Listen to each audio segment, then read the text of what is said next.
And it's part of the reason why, I really got into the CFD stuff, because if we can understand really what's going on, I think we can tailor interventions better to a patient. In my case, for instance, I wouldn't have had 5 or 6 surgeries at once and 9 in total, but maybe 3 out of those 9 that would have been helpful. And maybe in addition to jaw surgery or something, there's definitely a place for all these soft tissue surgeries as well. I can't believe I've never actually looked at that in a rigorous way. I mean, I've been talking smack about my own expansion for all these years and talking about how after I expanded, I could nasal breathe while I ran and my headaches were much better and that I just had this sense of improvement. But we've put some numbers on it today.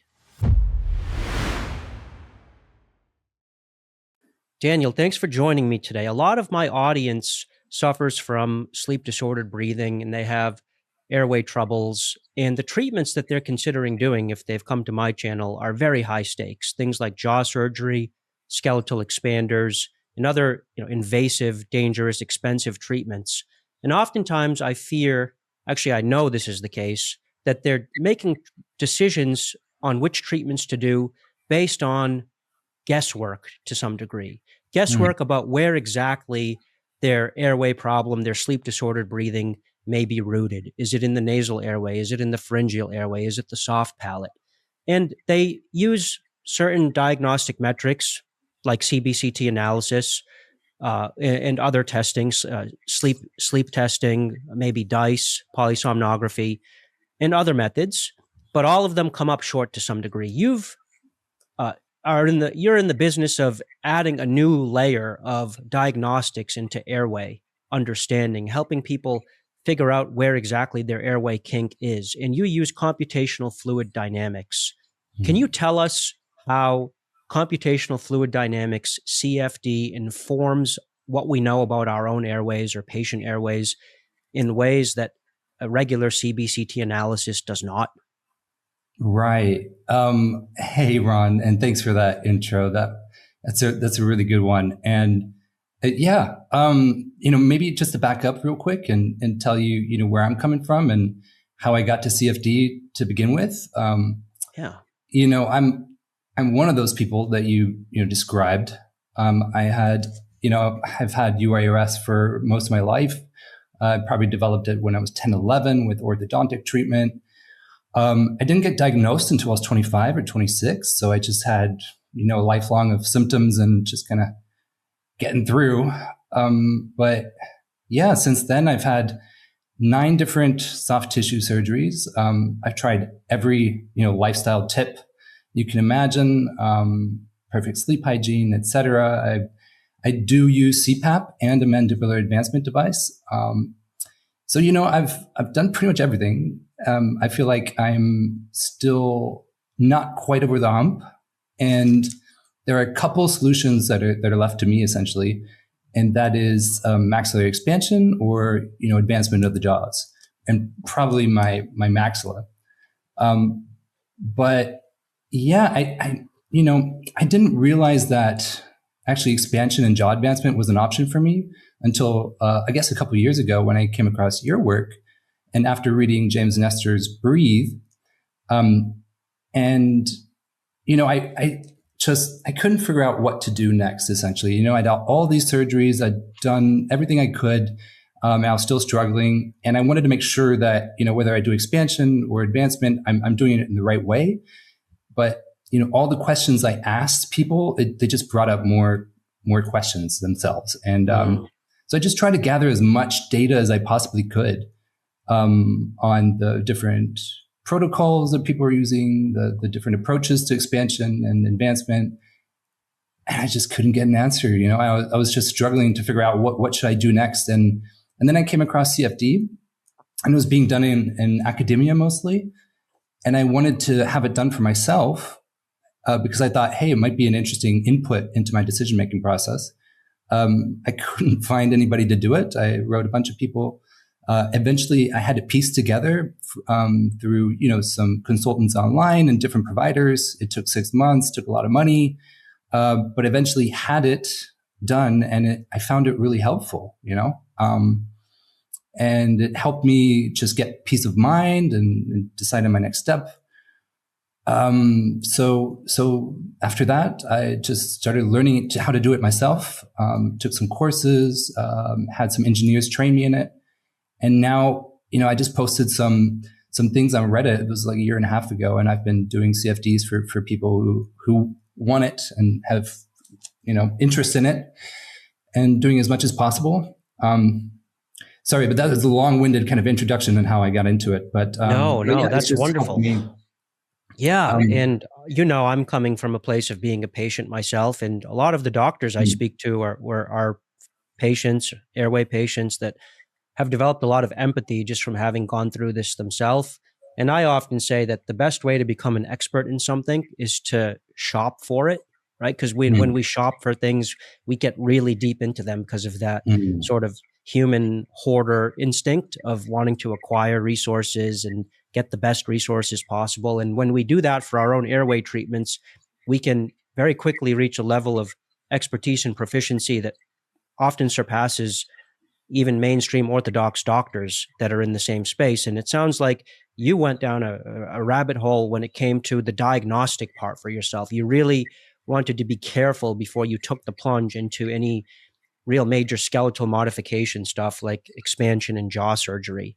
But I'm curious, what did you learn, when you actually did the computational fluid dynamic analysis on yourself? And maybe in answering that question, you can start to tell us more about what that actually involves. Right. And first of all, I just dove into this rabbit hole because the more I learned about it, the more I thought it was interesting. And it's just one aspect of sleep disordered breathing that hasn't been really so much explored, is the actual flow of air through the airway and how it behaves and interacts with the airway. But I won't get into that too much. In terms of how much it helped me, it really it was a way to visualize what people were telling me or not telling me, and just get kind of some certainty around where kind of the main constrictions in my airway was. Because I had a sense before, and you can kind of visually eyeball from, CBCT scans. Your ENT might do endoscopies, and look and say, oh, there's a constriction here and there. These are potential target areas for surgeries. But there's no way to really quantify those constrictions, except for with the rhinomanometry, which is a great, I think, diagnostic for the nasal cavity. And CBCT and CFD can be complementary to it. But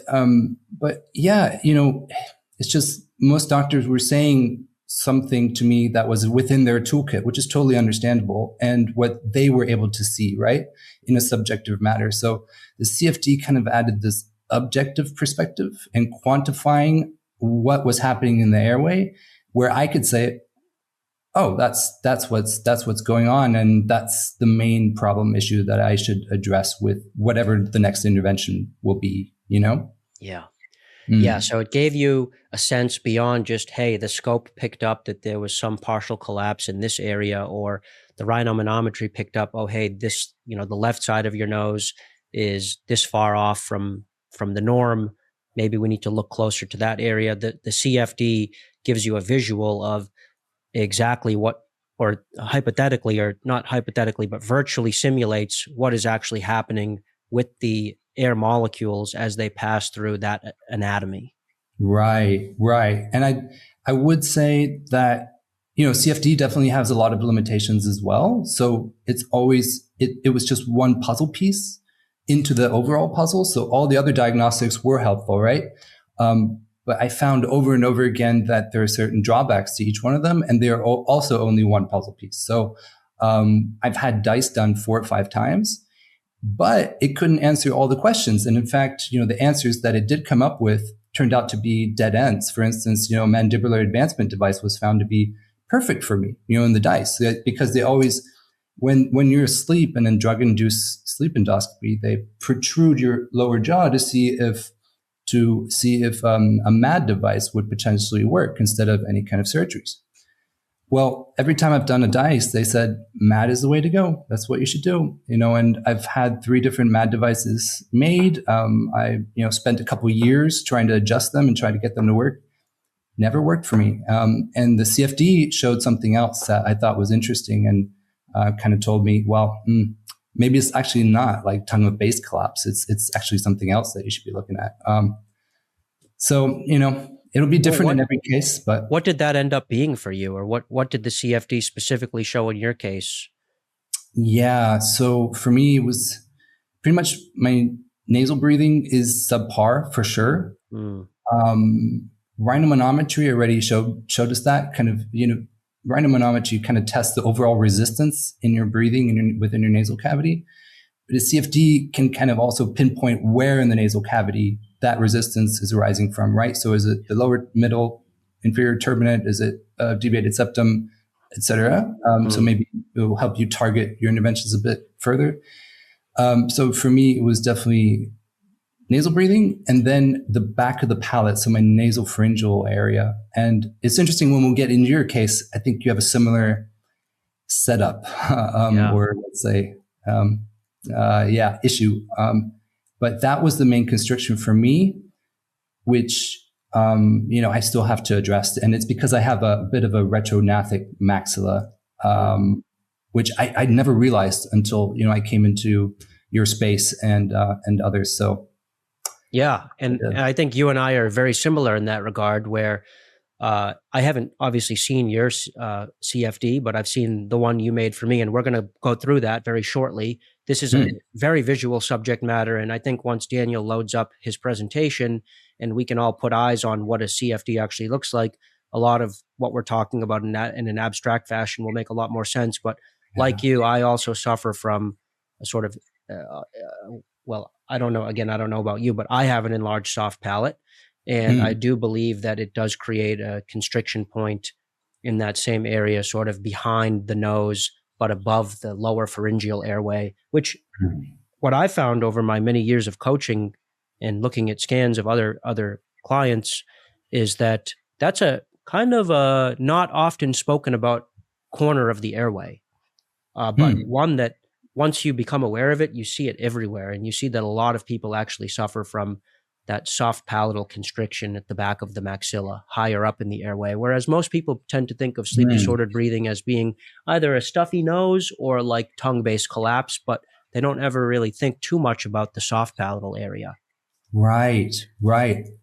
And I have a theory of why that is, but maybe I'll tell you later when we get there. Sure. Yeah, definitely. Yeah. I'm bookmarking that. Don't let me forget. But why don't we show some visuals? And then I also want to understand better, what's the background or history of CFD? What other sciences is it used in, and how is it used, and how was it sort of brought into the airway space? For sure. Let me pull up my screen. Can you see this? They're coming, I think. Yep. Here we go. There we go. Cool. Bookmarking your question as well. It'll be on slide number 2 or 3 right away. But first of all, I just pull up this kind of disclaimer for, every time I talk about this, just to say, this is really for your educational purposes. And I'd like to frame it as kind of wellness, it's really for your interests. It's not medical advice, diagnosis, or treatment. And you should definitely take any of this into account with your doctor. So it's just a puzzle piece to take to your doctor. And I just want to make that clear because, this isn't FDA approved, work. It's, a lot of it makes just complete sense. But right, we're collecting, as we're doing this work, as much data as possible to get FDA approval and work with, we want to work with providers next also to do some studies. And there's a study or 2 that's in the works now on our workflow and how everything works. With that disclaimer. Thanks for that disclaimer. And that same disclaimer applies to everything I say and do and all the content on my channel. And there's no such thing as disclaiming too much. So I appreciate that. Right. Just want to be totally upfront, Okay. Well, table of content, we skip over that. But here's to your question, right? So what is CFD, right? And where does it come from and how did it get into sleep disordered breathing? Well, here's just a few pictures. It's usually used in areas where really precise mechanics is required. So if you want to calculate the lift of air flowing over an airplane wing. This is actually a scramjet on the top right. And or the aerodynamics of a car, or the cooling capacity of fluids in a nuclear reactor. This is where you use CFD, right? Because it's just highly precise. It's a way to measure billions of molecules, how they interact and with their surroundings. So you can only do that with computers. So it's relatively speaking, new.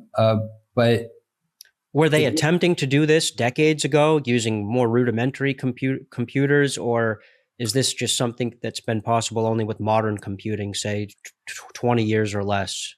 Modern computing, it's called the equation that they're trying to solve, and which the computer still can't solve completely. It's called the Navier-Stokes equation, and it's so complex. It just measures or tries to project the interaction of all these atoms, molecules, etc. And you still can't solve this equation. You can't fully to 100% project how water will flow, for instance. It's nearly impossible. When we have quantum computers, maybe we can do that. Then people are saying maybe we can simulate reality, but it shows you how complex reality really is. Yeah. Reminds me of the ray tracing in video games, where you need incredible graphics power to be able to simulate exactly how light would fall in reality and shadow in certain rooms in a video game. Like reality is so intricate that it takes a lot of computing power to try to capture all of the data that's actually part of our lived experience in the real world. Graphics processing is a major topic, especially today with like the rise of OpenClaw and people wanting to run LLMs locally. And there's been a run on Mac Studio computers recently because they have tremendous graphical processing power. Does CFD analysis require lots of graphics power? Is that what it is, or is it something else? Yep. You can use your graphics card to accelerate kind of the solving of this equation, but it is mostly that, just raw computing power that you need. So the better your NVIDIA graphics card, the faster this will go, for sure. Cool. Yeah. Cool. Yeah. Sure. Well, thank you for that. We can move on to the next slide. How do I have to scroll. Okay. Yes. So how did it get into STB, right? I guess it's been around in sleep disordered breathing for probably 15, maybe 20 years even, the first few studies. But here's just a picture of it applied once, relatively recent study in children and sleep disordered breathing. We don't have to read anything out of it, but, it's mostly been constrained to academia. So universities using it to understand the fundamentals of what is happening with sleep disordered breathing and how maybe different treatments might work. So if you protrude the lower jaw, what happens to airflow in terms of making it better, for preventing or treating sleep disordered breathing. So practitioners, very few are using it. I did find a couple that are kind of trialing some cases to do virtual surgeries, for instance. Here at the Charité in Germany, I know there's a company that's working on trialing that. That's really exciting work that'll be in the future. It's really difficult to do, but can be done, where you just figure out, you model the changes that you're going to do surgically and see how the airflow adapts, accordingly. And you can kind of tweak your surgeries based on that. Yeah. And of course, the error that's introduced in that sort of analysis is when you try to put what your surgical movements are in the computer and then tell the computer how all of the intricate tissues of, say, the nasal airway are going to actually change in response to those surgical movements. Because the CFD is only as good as the model that you give it, right? And the anatomy that you give it, because it's just simulating the pumping of air through, or the flow of air through that. So as long as you're not giving the computer perfect data about what your surgical movements are actually doing to every little wall of the airway, the result is going to be imperfect, right? Right. It totally depends on the inputs that you put it in, and the constraints that you give the model. So, it's only as good as you have set up the model, essentially. That's a really good point. Shit in, shit out, right? Yeah, exactly. Right. And we'll get to that in a minute as well. But I guess next we'd have to give a brief kind of crash course into CFD and the different variables that are important in it, so we can understand your results, before we get into it. My results specifically, because that's what this presentation is going to revolve around, is we're going to look at my 2017 CBCT and CFD overlaid on the CBCT from prior to my nasal maxillary expansion with MSE. And then we're going to look at a CBCT from 2024 for me after my MSE expansion. And we're going to use that to show what CFD can illustrate to us about the airway. Yeah. Right. Sweet. Exactly. Sweet. And we may have to speed run through some of these slides because otherwise it would take probably 2 to 3 hours. But that's okay. I'll try to make it as painless as possible. All right. Thanks. Cool. So in terms of variables that we're looking at, pressures, front and center. This was actually an animation. We can't play it anymore.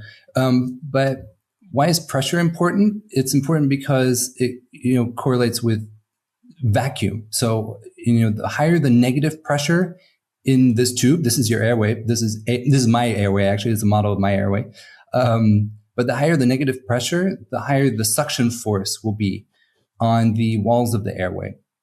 Mm-hmm. So this is why it's important. And the most simple analogy is when you suck on a straw. If you suck too hard, suddenly that straw may collapse, right? And then you can't breathe through it anymore. So the same is liable to happen in your airway. So we want to know, how big is that negative pressure? Where, how far negative does it go? But also the sudden pressure drops and where those occur, because that'll tell us where there are obstructions and where the most force is being exerted, suction force on your airway. Okay. And we can visualize it as projections onto the wall of the airway here, as in the colors, or we can take slices of the model and look at it that way and analyze the colors, and just different way of seeing it. The next kind of variable that we look at is velocity, which is important. It's essentially inversely correlated to pressure via Bernoulli's principle. So the higher the velocity, the lower the pressure, and vice versa. And essentially what happens in a constricted airway is, because we have this assumption of conservation of mass, so the same mass that goes through your nose in terms of air will come out into your lungs. That's an assumption of the model that we're using. When the air passes through a suddenly more narrow constricted airway, it has to speed up to get that same amount of mass through that narrow constricted part of the airway. So you'll see here in the heat map that where it's red and where it's more dense, that's where the air has to speed up to get through the nasal passage. Here in my model, you can clearly see, the front anterior part of my nose is, where the most obstacles are. But so it's another way to visualize kind of where the issues are. And can you tell us again about the relationship between velocity and pressure? So the faster the air is traveling, that usually correlates with increased negative pressure and therefore vacuum and therefore airway collapsibility. Is that right? That's right. Yep. And will you refer to increased negative pressure as higher pressure in this presentation, even though it's technically a negative number? Are we talking about high negative pressure? I think I would say higher negative pressure rather than, if I say higher pressure, it just means, higher number. It's more positive, I guess. Yeah. Okay. So then are we going to refer to higher pressure as a airway negative thing, or are we going to refer to higher negative pressure as an airway negative thing, just so that we get our vocabulary straight so I can follow along? Right. Good point. Let's say higher negative pressure is what we don't want. Got it. In the airway. Yeah. Thank you. Or I'll say suction force or something like that. Perfect. Yeah. Cool. And third is turbulence. So you can think of air flowing in two ways, essentially, fundamentally. One is in a laminar flow, which it is what it sounds like, essentially air being stacked pretty neatly on top of each other and next to each other and flowing, kind of marching in a very steady way through this tube, through the airway. Or it can be in a turbulent way where it's branching off, it's creating eddies, it's not going in a straight line. And that essentially, we don't want that because it decreases breathing efficiency, because the air, in order to move forward, is going to have to go through this weird, air that's blocking the passage essentially, and it's losing energy. So just like being on an airplane, when you have turbulence, things vibrate, things shake, things are not flowing smoothly or in a laminar fashion. And so the same thing is essentially happening in the airway, where you have, a bumpy ride of air, and that takes more effort to get that air through into the lungs. Right. Exactly. Yep.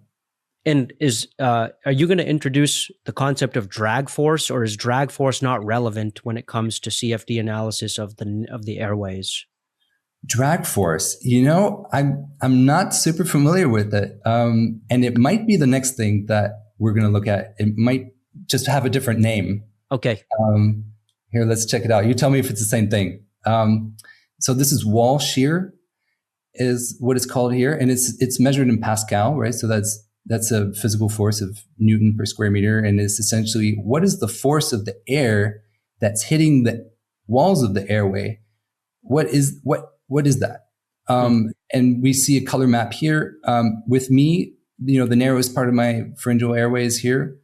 And it just makes sense that the air is going to have to speed up a lot to get through that area. But it also means the physical forces being exerted on the airway are higher. And essentially, it's a correlate to erosion. Erosion forces are essentially the same thing. So, wind will eventually erode an entire mountain. And that's why sleep disordered breathing is it's a degenerative disease. This is in part the reason why, is because as we have maladaptive breathing, that wall shear stress is so high in some areas that it causes the soft tissue to become more lax over the years. It's that drag force that you mentioned that's literally dragging the soft tissue down or out and making it more lax. Do you think this wall shear force has the potential to actually elongate an elongated tissue even more? So if your soft palate is a little bit long, or maybe it's normal to begin with, but your maxilla is recessed, and then you have this wall shear force riding over your uvula over a course of 20 or 30 years, could it actually make that tissue more floppy, and then you end up in a downward spiral where the problem gets worse and worse and snowballs? I would say yes, just depending, just going off of what I've read in the literature. I bet nobody knows exactly, but I would say, just looking at older people and how they developed really intense snoring over the years, or even just in middle age. And in myself, I realized that the first couple years after some of my surgeries, I felt much better. But after several years, it started to relapse. And I think that's because the tissue, which was very taut right after surgery, it became more lax over the years. And I think it's why Dr. Lee was also saying, when you have still sleep disordered breathing, even after jaw surgery, there's a higher risk of relapse, or he sees that more often in his patients. That's exactly what I was getting at. And when you say your surgery, are you referring to some sort of pharyngoplasty where you had the soft tissues of your airway shrunk or maybe even cut off to some degree?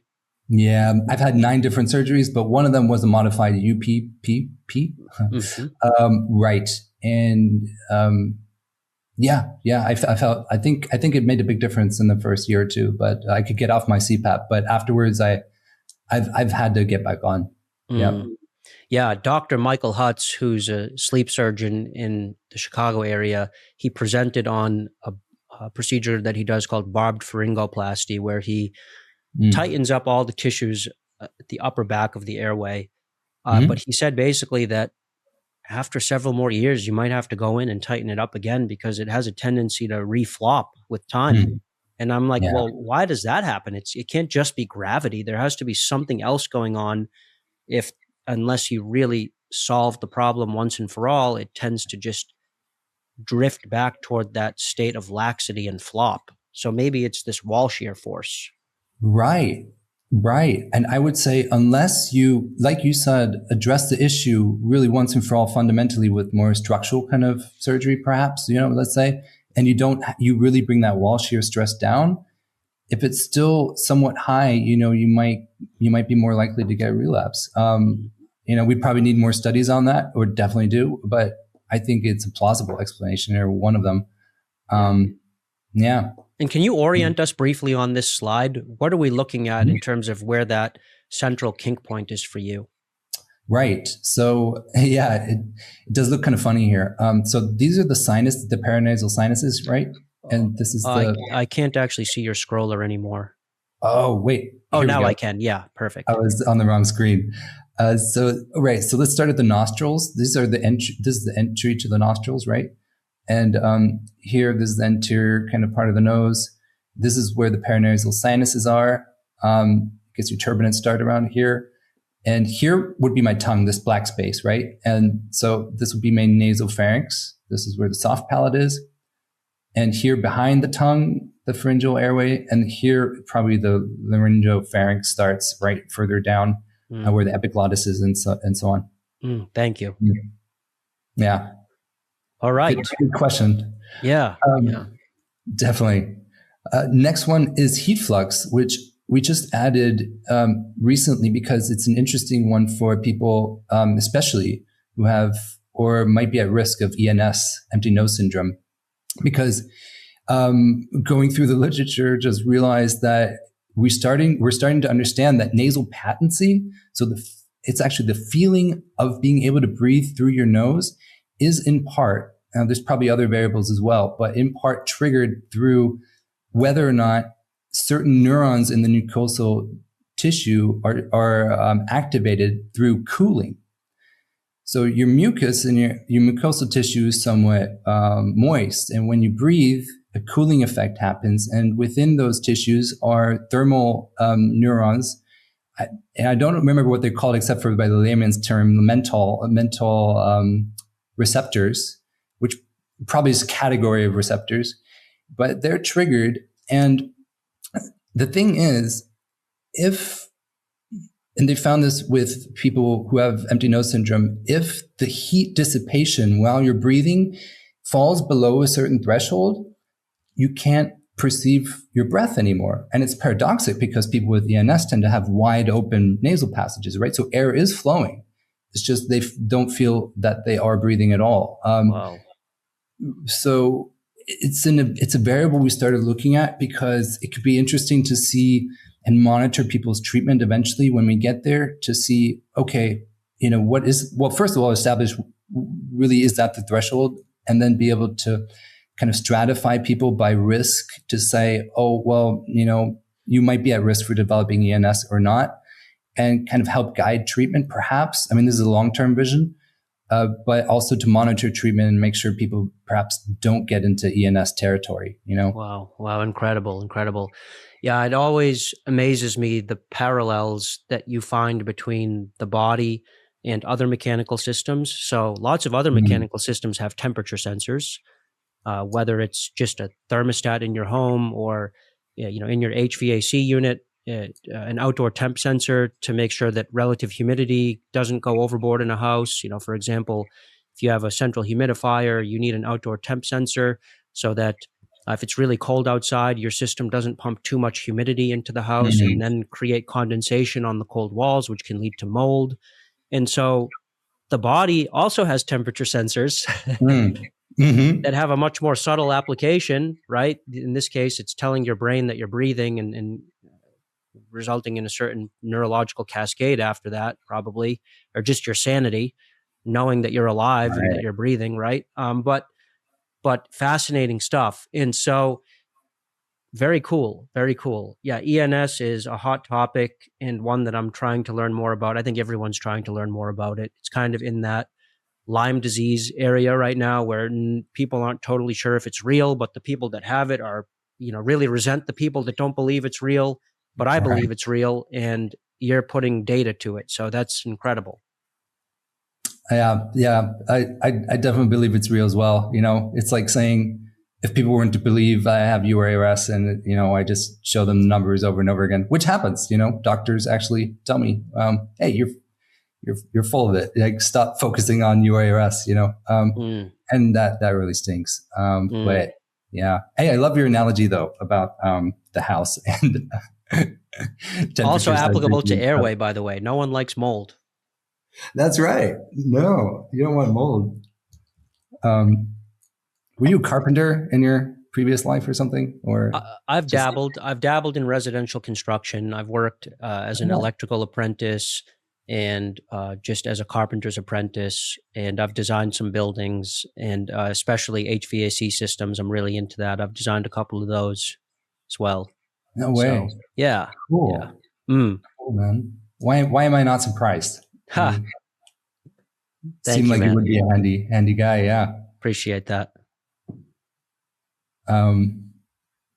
Okay, well, case overview. So if we just want to dive first, before we get into the results of the CFD, into just kind of how your case looks, and there we'll get into some of the points that we mentioned earlier with the bulging palate, for instance, or other things. Yeah. So this is Ron now. We're looking at Ron 2017 pre-MARPE. That's right. This is Ron. This is you. And yeah, it'll be. Are you okay with that? We go into your personal life here in a way. No, that the audience has never seen any of that before. This is it, the big reveal. No, Ooh, of course, it's okay. Yeah, that's what JawHacks is built on, is Ron's case, right? Yeah, that's right. That's how it all started. Yep. I remember you with the MSE and the bow still, in one of those early videos. Yeah, yeah. We just released some of those videos again, and to lots of critical comments for sure that think it's still in process. And I definitely didn't look at my best in those videos. Kind of looked like I love them. I mean, thank you. It was good stuff. So sure, lead the way, Daniel. Tell us what we're looking at. 2017. What we have here is essentially a map of the volume and the minimal cross-sectional area of your pharyngeal airway. This is interesting to look at just for everybody because it tells us where it's quite narrow. So in the red is obviously less than ideal, right? You have a sliver of black, which is the narrowest part, which is less than ideal. Part of that, big part of how this shaped out is because your head is tilted down. So, we'll want to keep that in mind. And just so I can comment on that, Daniel, at that stage in my life, I was very dogmatic about ramrod straight neck posture. I was really heavily influenced by Esther Gokhale and her idea of primal posture and looking at these native peoples that have these massive jaws and ramrod straight necks. And so I thought that in order to get the most accurate radiography of myself, I needed to have that ramrod straight neck posture. So, and I see a lot of my clients make this same mistake, which is they really force the McKenzie chin tuck posture when they go into the scanner. And then it can really distort the data to some degree, because whenever you do that, you really pinch your airway. That's right. Yeah. That's right. And you just put into words something I couldn't before, because there was one doctor that I visited, a jaw surgeon here in Germany. In fact, I won't name who it was, but they do their scans routinely this way. They tell you this is how you have to do it. And that's how they plan their jaw surgeries then. But it's based on this kind of strange kind of idea of an aesthetic ideal of how your head is supposed to be positioned and your jaw in relation to it. So his plan in the end had me advanced, even my lower jaw, 2 centimeters. Yeah. Exactly. It results in plans that are hard to do, let's say. Aggressive. Very aggressive. And if you don't end up adopting this ramrod straight neck posture after surgery, you just look really, really aggressive, because then you're out to here. Yeah. Right. So, Dr. Wallin, for example, is very conservative with his neck posture orientation. He's at LA Comms, and he's known to get pretty conservative, pretty aesthetic treatment outcomes. And one thing I've noticed with him, and actually Shui Kai pointed this out to me, the first thing he does when he orients a scan for jaw surgery is he gives a pretty relaxed neck posture, assuming that the patient is not going to be ramrod straight in the end, and that dials in his movements. That makes sense to me. Yeah. Right. And here's just the 3D model of it, but nothing new there. And here, the other scan, so 2024, this will be post-expansion. Here, interesting that you have your head tilted up this time. And I think it's interesting because it kind of gives us an idea of how much head position matters in terms of your airway and the patency of it, I guess. And so we'll see, there's definitely a difference here. It looks more, less severe towards the bottom with your head tilted up. But there's one area which is consistently kind of poor in your airway, and that's the retropalatal kind of pharyngeal airway here. Same, and that's the same with me. And something I've noticed about the shape of your palate is it has this kind of rounded shape. And from the couple dozen scans that I've seen so far, I mean, others could tell something much more smart about this, but other people's palates seem to not have this kind of rounded shape, but rather just go straight down. And the way it's shaped seems to take up a lot of space for you and me in our airways. And I'm not sure why that is. I read a paper that pointed towards tonsillectomy potentially severing, or, especially if you've had it 20, 25 years ago when they completely resected it using a knife, potentially, damaging some of the muscles that kind of pull the soft palate tight. But, it's probably just normal variance in how palates are shaped. But, that was one interesting explanation I came across because I've had my tonsils removed. I haven't. They wanted to remove my tonsils as a child, and maybe I would have been better off if they did, but I did not have tonsillectomy. So for whatever that's worth. Okay. Another data point for sure. Yeah. Well, I think another interesting thing about having a constriction here is it may be perceived as poor nasal breathing. And, I'm not a doctor, but I believe some ENTs would agree there that, poor nasal breathing can be a source of poor nasal breathing. Your brain won't distinguish between, there's a constriction here, there's a constriction here, there's a constriction, it's just going to sense, it's kind of hard to breathe. For my nasal breathing, I'm kind of torn on, where the issue actually is.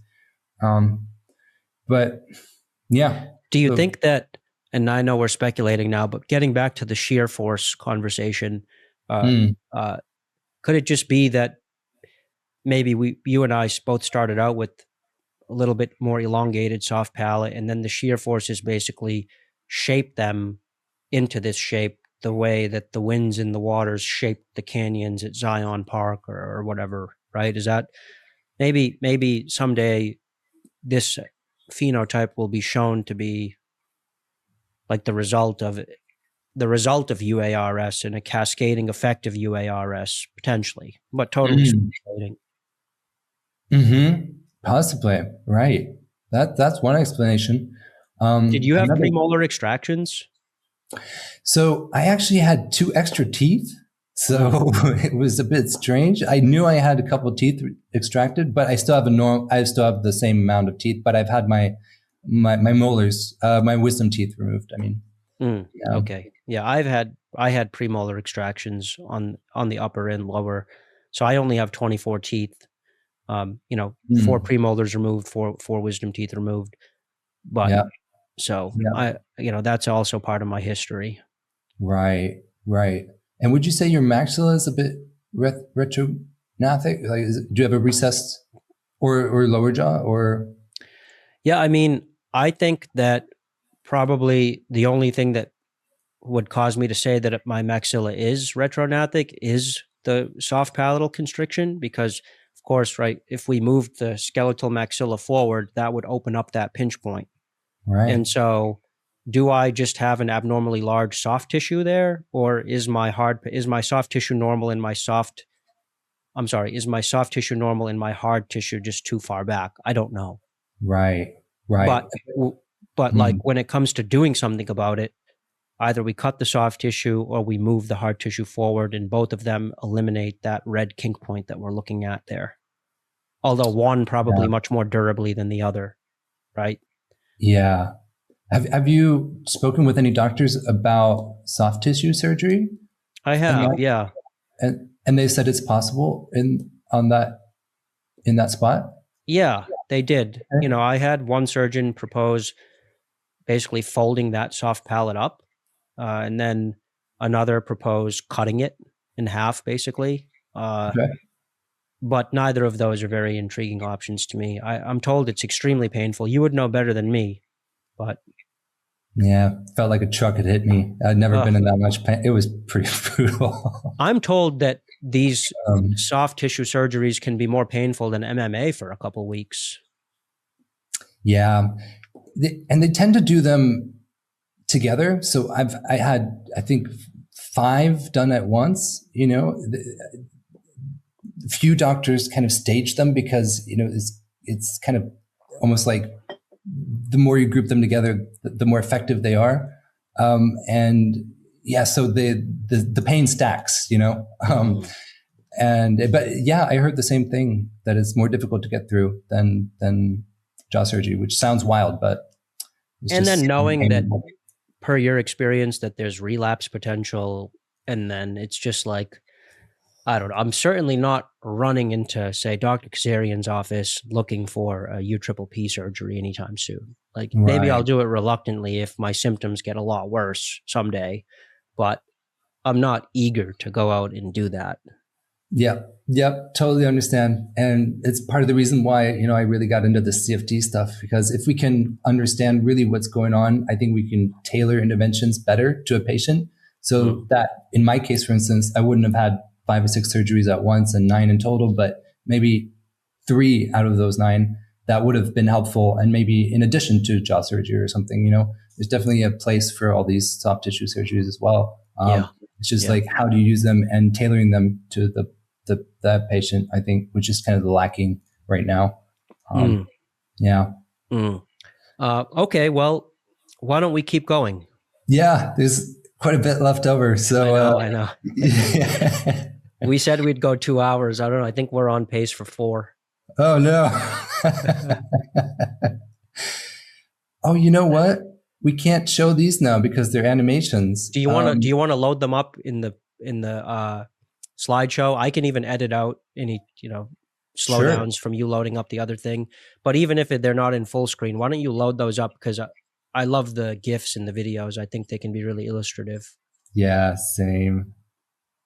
Here are some superimpositions now of your pre and post expansion CBCTs. You know, I love these. I just started doing them though. I'm not as good as other people like Shuikai, sure. And yeah, you've probably had these done before, right? But you know, believe it or not, I've never really had any superimpositions of my own case done. I sort of stopped talking about my case years ago, and then it was just never done. And also, Shuikai didn't exist back in those days. So no, it's never been done. This is kind of a first time. Okay. Ron's Marpy superimposition. Nice one. Okay. Well, here's the big reveal here. I'll press play. This is kind of towards the front. Obviously, you see the nasal aperture. Just kind of get a look at before and after. So pre-post. Oh, boom. That's a pretty big difference there, obviously. Yeah, significant.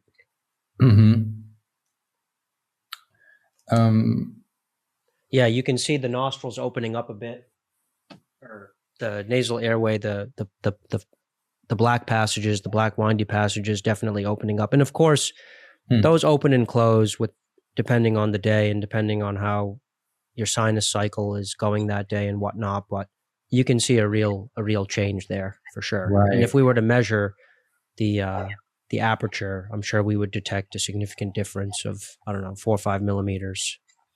Right. And that's coming up as well. Yep.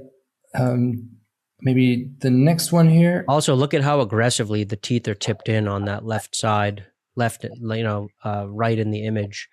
But yeah, that was the side that expanded more. And you can see, to just bring the occlusion back, those teeth are really cranked back toward the mandible. That root angulation is not ideal by any means.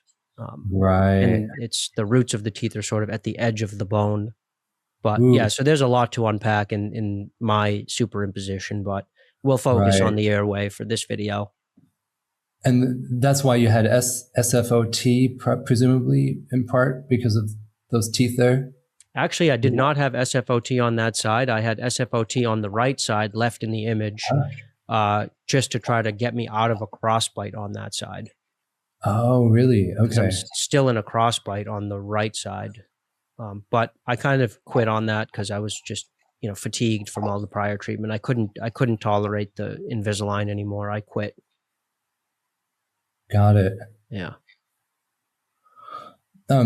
Here's the next superimposition. I'll just let you comment on it. It's your case. So if you see anything. Sure, let me zoom in. Yeah. This monitor is about 8 feet away from me. Oh.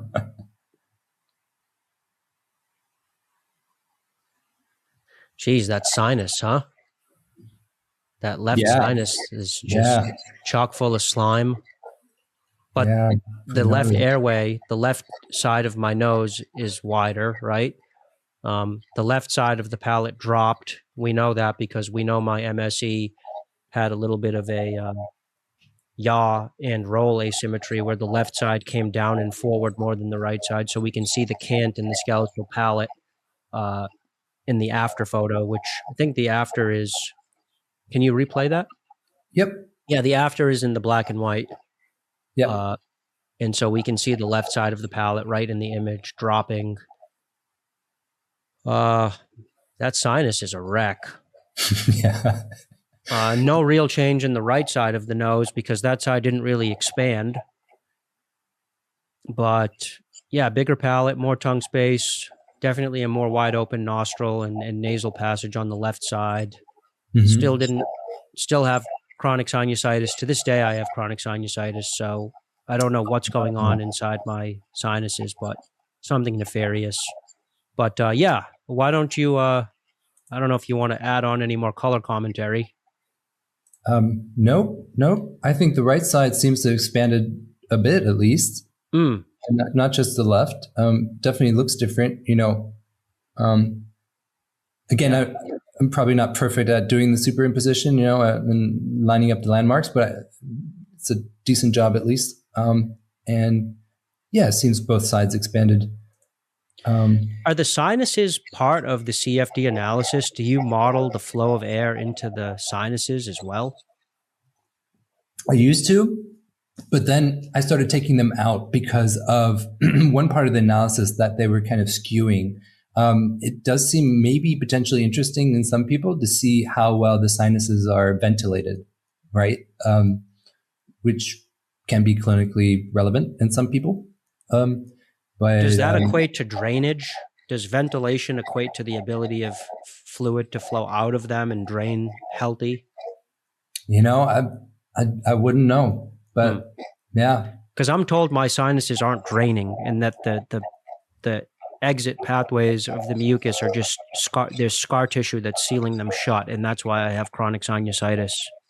Oh, really? Oof. But I don't know. The nasal anatomy and the sinuses in particular is so mysterious to me.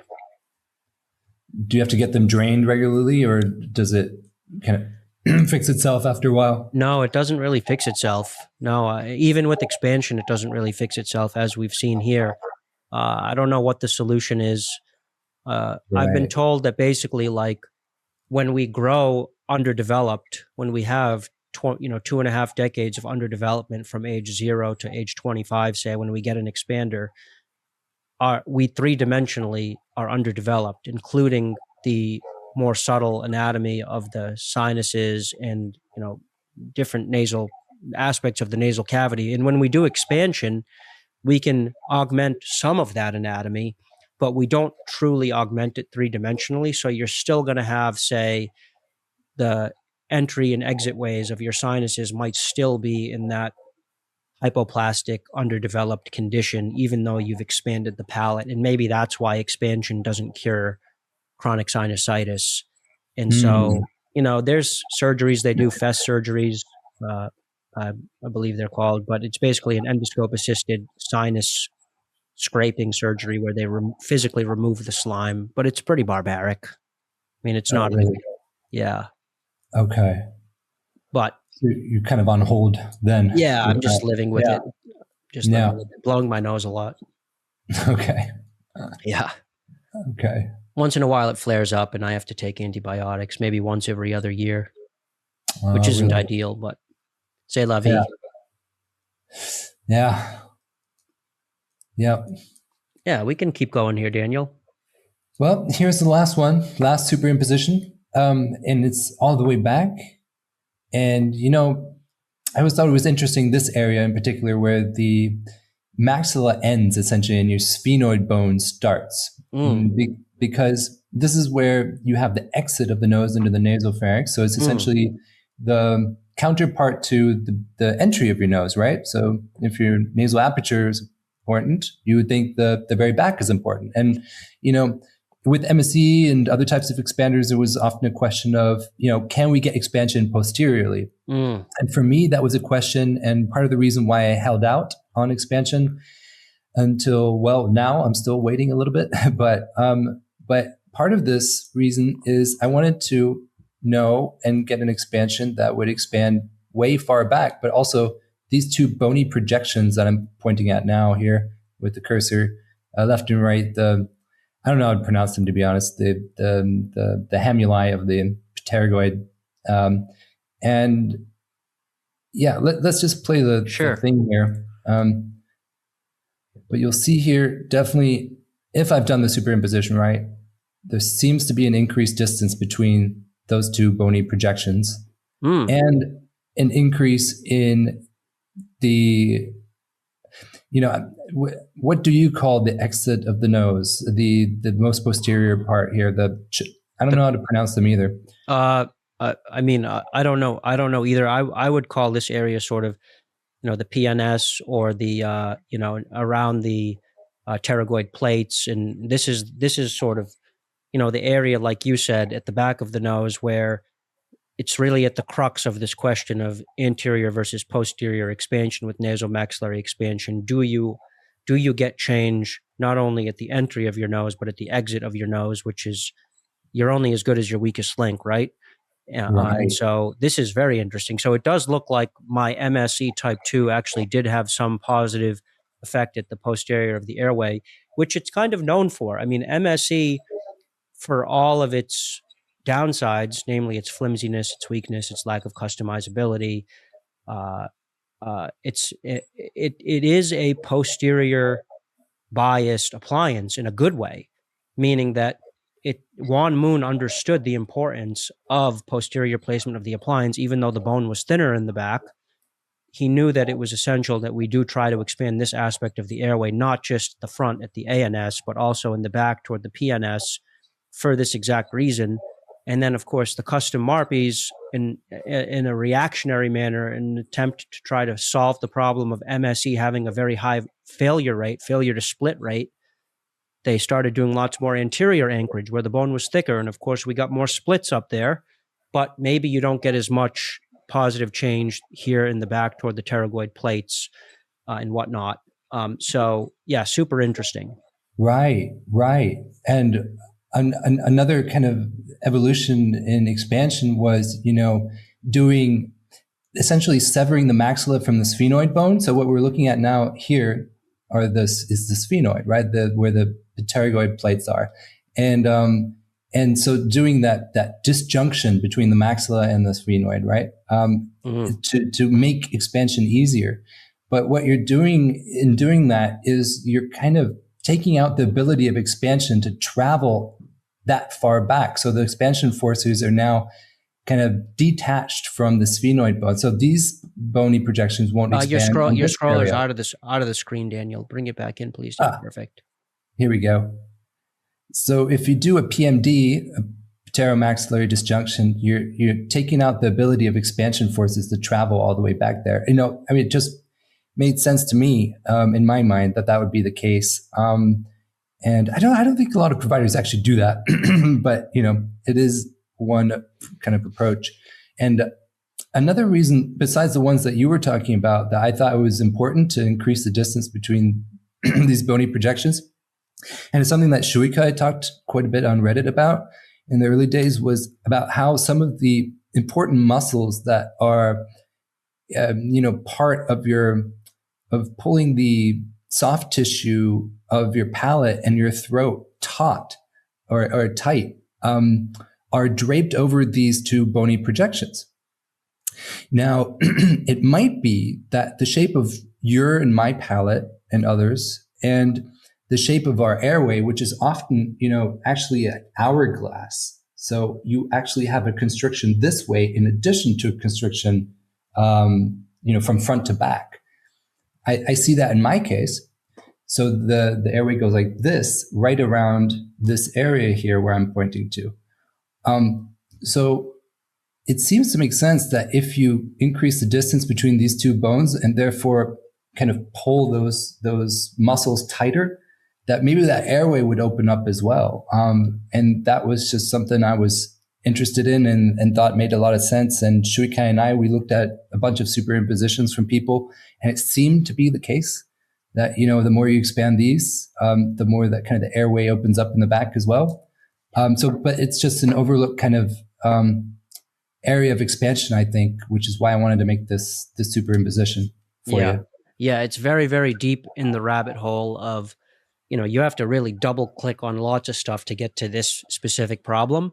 But this is, in my opinion, really at the heart of the matter of what separates some nasomaxillary expansion processes as compared to others. And then you get to like the absolute bleeding edge, which is, say, the most modern iteration of FME with just a mid-palatal suture, piezo cut, with no other severing of any bones from each other. And maybe now you have an appliance that's posteriorly anchored, very strong and robust as compared to, say, an MSE type 2. And if it can manage to get the split and its TADs can preserve their integrity, maybe you can get the best of all worlds, which is maybe you can really get this parallel expansion everywhere in the airway from front to back and have the best possible nasal airway change. Right. Yeah. I think that's the hope. Yeah. Yep. Is it hope or cope? Yet to be determined. Give us another year or two. Give us another couple hundred cases, and we'll have a better sense. Yep.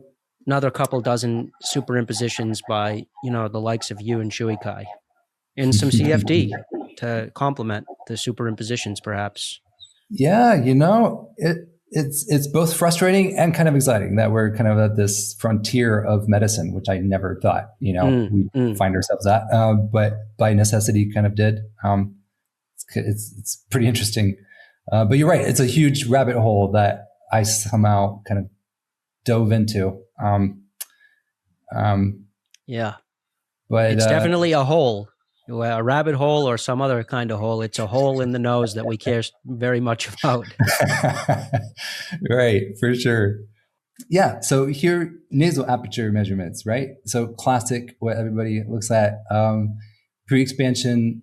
I measured several different ways, and some doctors, say they measure in towards the middle more, so others more inferiorly in the nasal cavity, the nasal aperture. So I just measured different ways. But it seems about like 20 millimeters pre, and then 24 to 25 post. So you got a decent expansion there. Yeah. So I definitely got more dental alveolar expansion than I did, say, skeletal expansion at the nasal aperture, because I got at least 8 at the teeth, and then maybe 4 or 5 at the nasal aperture. So that's an interesting data point about the ratio when you have a hybrid skeletal dental expander like I did, a custom MSE that had arms attached to the teeth. That's where you can end up. You can end up with a lot of dental change and less skeletal, but still some skeletal for sure. Right. And something about the nasal aperture measurements here, I always found it a bit puzzling that people put so much stake on it. It is interesting, and, it's kind of normalized across population, but also by ethnicities. And so, just depending on who you are, it'll be different what is within the norm. And it makes sense if you're within, if you're in like the 3rd or 4th standard deviation, that this is an interesting measure. But for me, it seems to me, just looking from the scans that I've seen, that soft tissue and how much space it takes up in the nasal cavity seems to be just as important or more important than your nasal cavity. And, some people just have very thick nasal septums or, big swell bodies and turbinates, and others don't, and they just have more space. So even with a smaller nasal aperture, they might be fine. I don't know. So I always thought it was interesting. It's not the only number that one would have to look at. I'd say. Yeah. Yeah, it's like you go to Japan and the rooms and buildings are small. They might be 1,000 square feet or something, but the furniture is so minimal, and so the space feels more open and kind of less claustrophobic. And you come to an American home that's maybe 3,000 square feet, but there's furniture and junk everywhere, so it still feels smaller. Maybe that's a analogy for understanding, room versus furniture size and how that can affect things. Exactly. Right. And then sometimes a doctor comes with a radio frequency thermal ablation device and ablates your furniture to make it smaller. That's for sure. That's for sure. I've had that 4 times. Based. So here's your 3D model on the right. And what I do is just kind of slice and dice it before, I'm not a doctor, so I can't, tell this is exactly what's going on, but at least, it just gives me a way of looking at, is there any obvious obstruction in your nasal airway? And I honestly forget if this is pre or post expansion, but even if it's pre, it seems just from looking at it, your nasal airway seems pretty open. I would guess this is post just because of the differential between the left and right side. Because this is still oriented like a CBCT. So the right in the image is my left side of my face, right? And so the left side is going to be significantly bigger because that's where the bulk of the expansion went. And I think you can even see that it's even a little lower. Like, I think, especially from the prior slide, you can see that the left side is dropped a little bit lower, which is a artifact of my expansion. Right. Good point. Yep. That makes a lot of sense. Okay. So but again, I don't know either, but that's what I would guess. Yeah. Okay. So assuming that's post, it looks pretty decent. So I'll just move right along here to the findings. Finally, here we go. This is the first reveal of actual CFD. Yeah. Exactly. Right. First one. Finally. An hour and 10 minutes in. Hour and 10 minutes in. We're getting there. I may have to go back to the other slides again, but let's see. Hopefully not, because there were some that had an animation.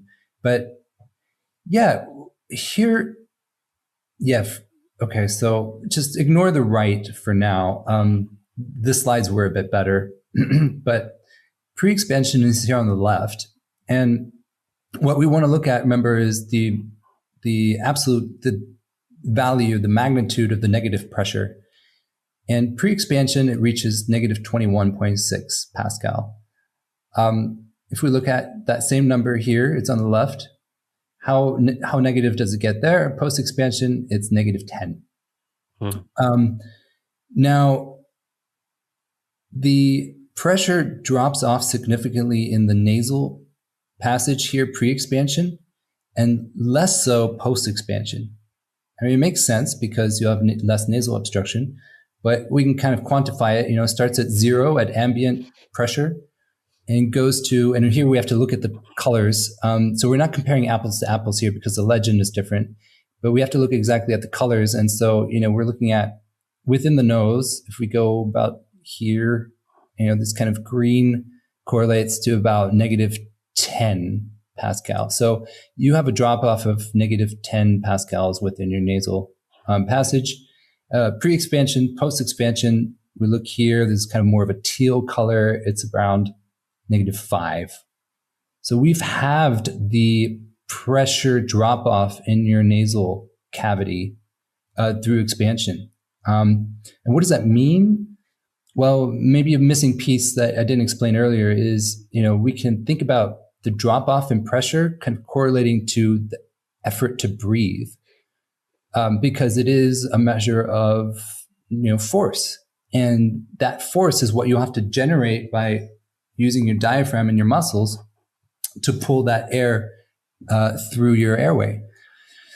So and would you describe this as a linear relationship, or is it exponential? So when we cut the pressure drop in half, what is the experiential outcome of that in terms of, say, breathing effort? That's a super interesting question, and it probably gets philosophical. But I wonder, I don't think that's been done yet. And that's the thing, it would vary from individual to individual because everybody has a different sensitivity, right? Just as in everybody has probably a different arousal threshold in terms of what would wake them up from sleep. Mm. So, one would perceive this effort as either being more or less effort, and therefore, more or less likely to wake them up from sleep or be perceived as, labored breathing or not. Mm. Yeah. Great. So hard to quantify. Another thing that we can point out here is, that the negative pressure reached is lower, so not good in pre-expansion versus higher in the post-expansion. Now, a big part of that is because your pharyngeal airway was a bit narrower in the pre-expansion scan, right? So because of the neck posture. Exactly. Yeah. So it's like what you said, what you give the model, that's what it's going to give to you as output. And so it's a factor of that for sure. So we have to take, starting in the pharyngeal area, we have to take it with a grain of salt. But it does make sense that it will get more negative pre-expansion just by nature of you're having more pressure drop-offs already in the nasal cavity, and those pressure drop-offs stack, right? So if you had less pressure drop-off here, the magnitude of the negative pressure overall would be much less than negative 21. It would be something less than that. And maybe the next slide will show a little bit more clearly. So what I did here is pre-expansion, I just truncated that maximum negative pressure to match that on the right post-expansion. So we can just compare the colors, right? So you'll see here that the max negative pressure reached here in post-expansion a little bit, towards your laryngeal pharynx. And here there's an area where it was the narrowest, is already reached kind of already in your nasal pharynx here, pre-expansion. So there's just a lot more suctioning force happening pre versus post. Yeah. I mean, another simple conclusion we can draw from this is, why do people with small airways adopt a nerd neck posture? And it's because when you change your neck posture, look at how much less pressure drop you get in your airway as a result, right? I know that in my case, it's kind of skewing our results a little bit, but it also illustrates just, again, the relationship between airway and neck posture. Right. People will adopt a neck posture that helps them breathe better without even realizing it. Definitely. And here's just a frontal view, same thing. You just see the pressure and where it begins to be quite negative. So one thing I would note here, it's just hard to say what is normal versus what is not normal. There have been a couple studies, for instance, in diagnostics in rhinomanometry, you have a study that, looked across 1,000 individuals and then kind of created a bell curve, and said, this is normal, this is not, this is within a couple standard deviations of normal, etc. CFD, there've only been a couple studies that have attempted to do that and not across 1,000 individuals. So it's hard for us to say, this is, negative 10 is kind of normal or not normal. And I would assume it's even hard to kind of classify that way, just because what we said in the beginning, individuals' variance in terms of what they perceive as normal, and what would be clinically significant. But I think it's what we're working towards in just collecting all the data that we can on everybody that we do this with, so that eventually we can say, this seems to be more than the average versus less than the average, at least make statements like that. Yeah. And Daniel, maybe for anyone who's time stamping ahead to this part, we just very briefly explain again that the more pressure drop we have, the worse that is for the airway. So the darker blues are bad. Those are higher pressure drops. That would indicate, a vacuum-like pressure that sucks the soft tissues of the airway in on themselves and makes it more laborious to breathe. Whereas the lower pressure drops, the reds and the yellows and the brighter greens, are going to be, less of a pressure drop and therefore easier flow of air. Exactly. Right. Yep. Very good point. And we went through all the variables at the beginning of the video. If people want to go through that again, apologize that it's kind of involved topic, but yeah. So going on to the next analysis that we do typically in this CFD is looking at the nasal cavity specifically. And there what happens is I'll split the nasal cavity into the anterior and the posterior, and then take 6 slices. And I'll take the area average pressure in each slice and then compare it to the area average pressure in the next slice. So then what it allows us to do is say, okay, the pressure is dropping off the most here between slice 1 and 2, or between 3 and 4, and then we'll just have a bit of a more an idea of where the constrictions or obstructions are happening, if that makes sense. So in your case, here the top table is the front of the nose, the anterior part, and you have an overall pressure gradient here in orange of 3.88 Pascal in the anterior. The largest pressure drop-off is between plane 1 and 2. And towards the posterior, you have much less pronounced kind of pressure gradients, 0.6 or 0.7. And the pressure drop-offs are much lower between the planes. So, it's interesting in people like you, and in other people it's reversed. And in people who have more kind of this obstruction towards the front, it's typically something to do with the nasal valve or the nasal septum, whereas in the back it's more probably the turbinates, right, that are involved. So, do you think that could be an artifact of the kind of well, actually, no, this is just all pre-expansion, so you can ignore that. Well, let's look at post. Exactly. I see where you're going. So yeah, in post, you halved that pressure gradient in the anterior part of your nose, 1.6, so down from 3.8. And the pressure gradient increased somewhat in the back. That's an interesting one, and it's not that anything changed.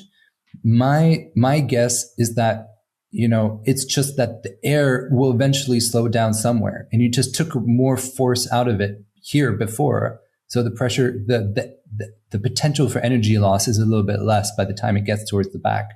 Whereas here, the air still has that energy coming in, and it just loses a little bit more relatively in the back than it did in pre-expansion. So it's not that anything has changed here in the back, but maybe it did.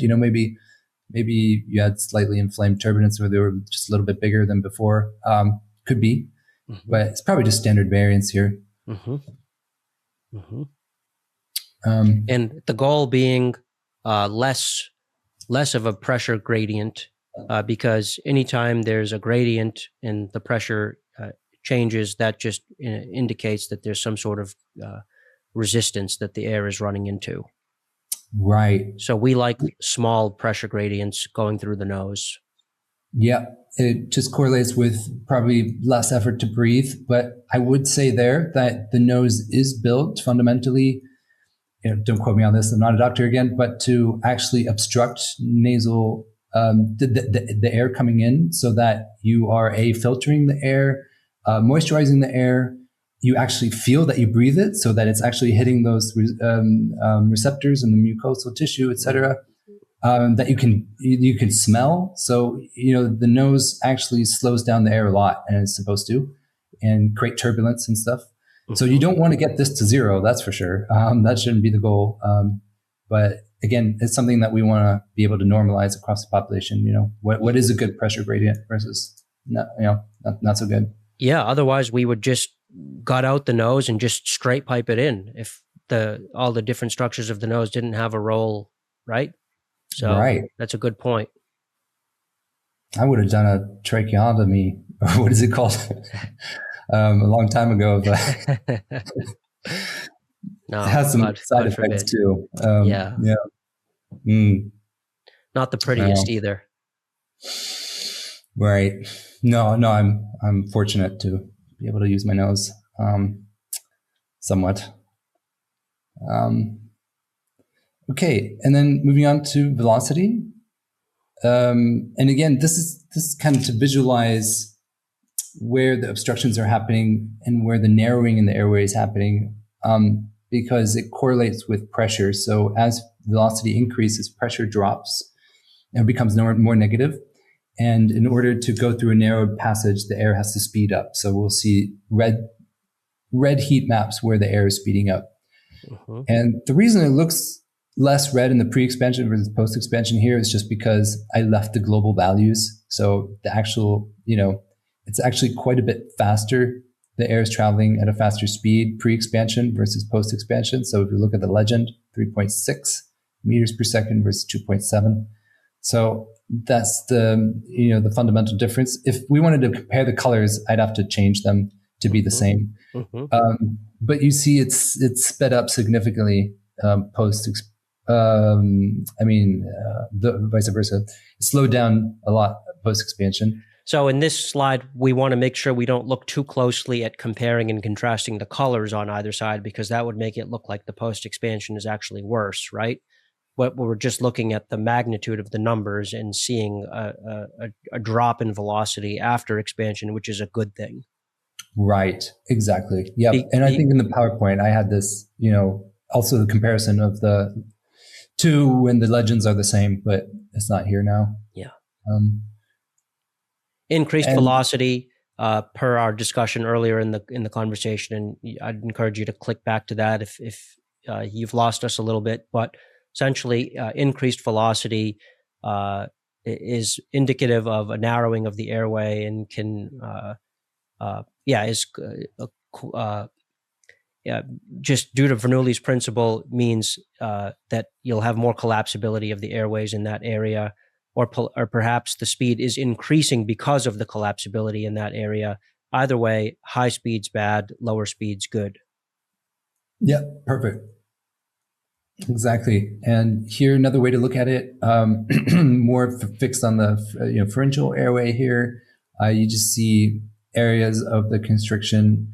Obviously, because the CBCT images were done differently, that's the main factor here. But you'll see different areas where the air is speeding up.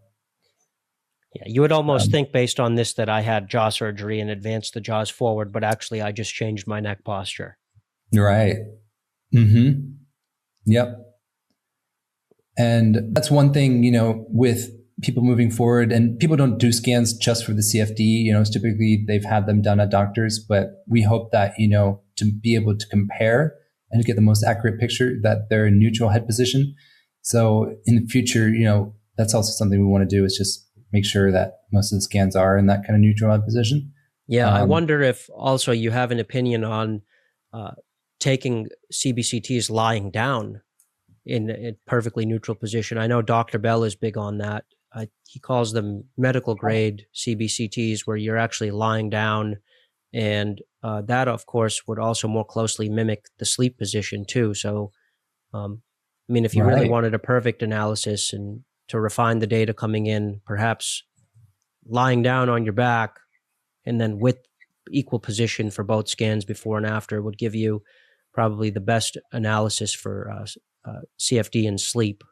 Right. Though, I would wager that, when you're sleeping, at least in my own experience, my head position is changing all the time. And it's just, even slight changes will change the volume there quite significantly. So it's like, how do you do that? And I think in the future, especially, when these things get easier to do, you would be able to model the pliability of the airway with each breath, And what we're modeling now is one breath in. but you can maybe model like a whole cycle of multiple breaths and how the airway is responding in effect to it, and do kind of a longer model. These things already take, this one breath snapshot takes, a day to model essentially, but Wow. if you wanted to do a dynamic model that now with normal computers will take multiple days. So in days, I'm exaggerating, this probably takes several hours to model, and then, full day to complete everything, and make the images and everything. But yeah, so it's just in the future, hopefully it will be able to be done. Is there a way to at least capture the CBCT data in a more dynamic fashion so that you could get essentially a video of the person going through side sleeping, back sleeping, adjusting their neck on the bed, et cetera, and then run the CFD dynamically to monitor positional, how positional changes affect the airway and whatnot? I mean, I know that's very next level. I don't even know if that type of radiography even exists, but that's kind of what you would really need to get a more 3D picture. Exactly, right. And they've been I came across one study that did it with an MRI, and they did these CFD analysis based on that MRI imaging. There being just one study tells you that's very difficult to do. And besides, you need an MRI. That's really costly. And, these CBCTs are they're so easy to do and low radiation. Well, MRI has no radiation actually, but, yeah. That would be the way to do it, I guess. The perfect way. Yeah. Yeah. Exciting hope for the future. Yeah. Yeah. Yeah, well, why don't we keep going here, Daniel? Okay, turbulence. We're moving on to the last set of slides here. Pre-expansion. So again, with turbulence, we're looking at, where is the air kind of making eddies or going off the standard path of the rest of the air and kind of forming its own obstruction to the path of air. And in your case here, pre-expansion, we actually don't see very much. I'm just put some boxes here to illustrate, this looks like a turbulence, but it's actually not, because the air has pretty much a zero velocity. So it's not recirculating. It's just kind of dead air. Air where it's not moving is not a problem. Here as well, it's moving a little bit. There's some turbulence here, but this is kind of an empty space anyway, so it's not really obstructing. Here as well. But the overall streamlines look pretty streamlined in your case. Why don't I have a lot of turbulence? What is it about my anatomy, do you think? I've seen this for most people. It's just pretty streamlined. And in some people, there are some wild eddies that happen, but I think it's just not something that you observe so often. And it's the one variable that I put last because it kind of tells you the least, but it does tell you if something is going wrong, in the off case that something is really happening there. And I'll show you in a bit an interesting thing that popped up in your case, post-expansion actually with turbulence here. So this is post, same thing, but there's a bit more happening here, especially down here. Let's look at it from the front here.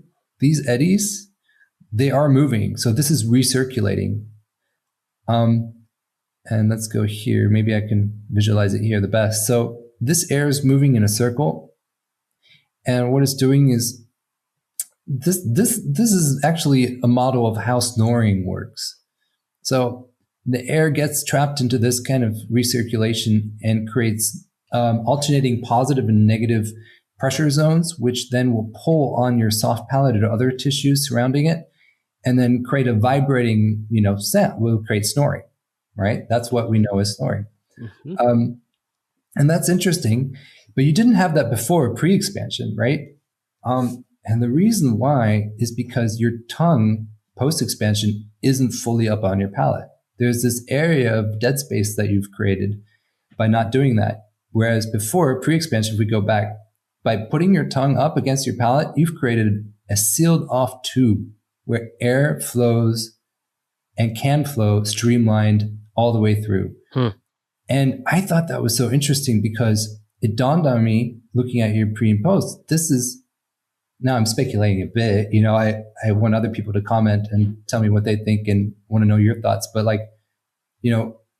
is that also why it's so important to put your tongue up against your palate?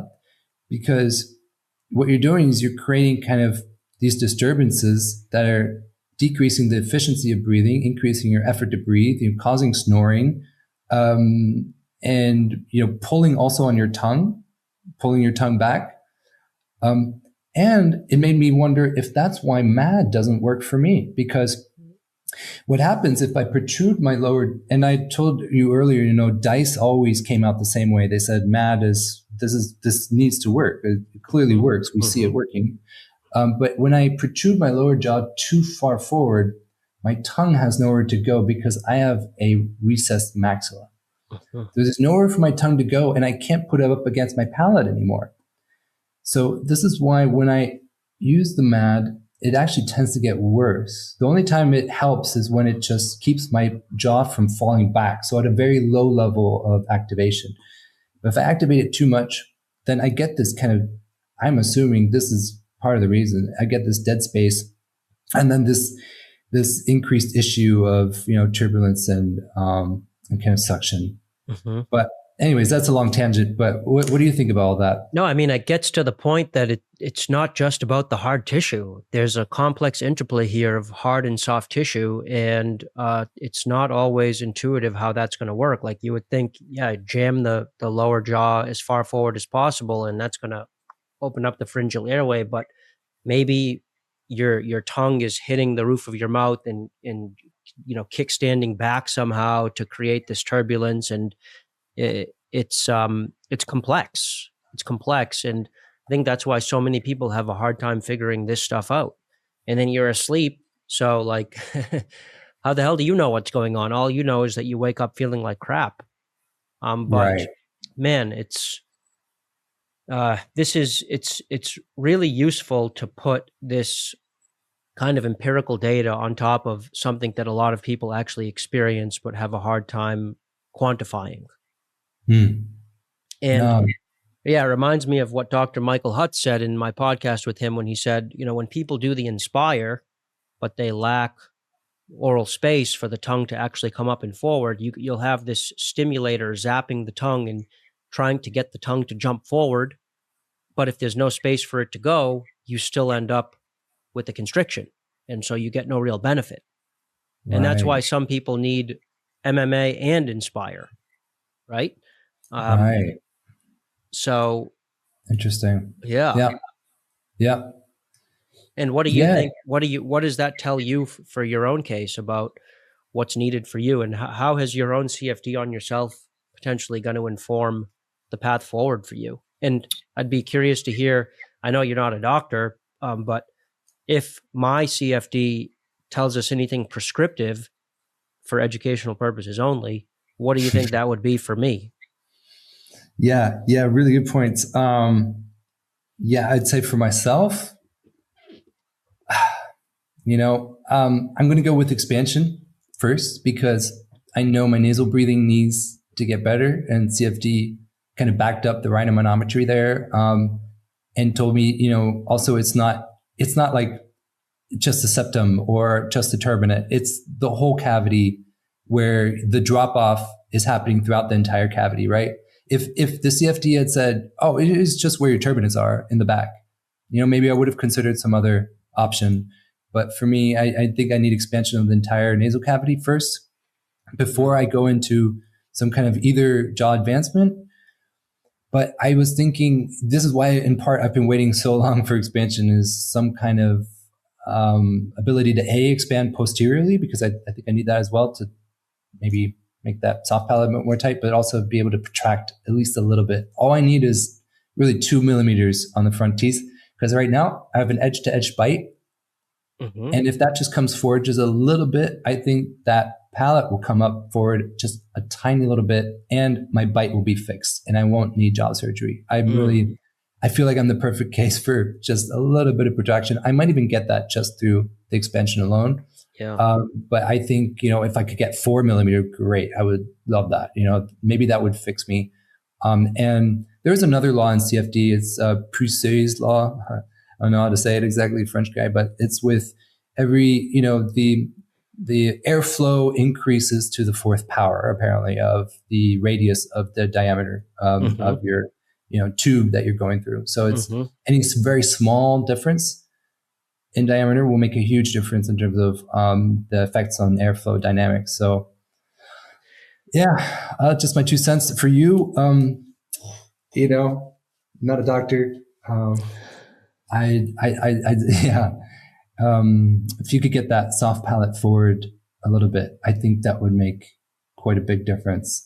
Do you think, like you, all I would need is 2 millimeters to get that sense of relief at the soft palate? 2 millimeters seems like a lot. And just in terms of what I've seen, the difference that it makes in airflow dynamics, just what we've seen already in your pharyngeal airway, that tiny little difference in head position is probably just a millimeter or less, or 2, or, max. And in radius. And that's just my 2 cents.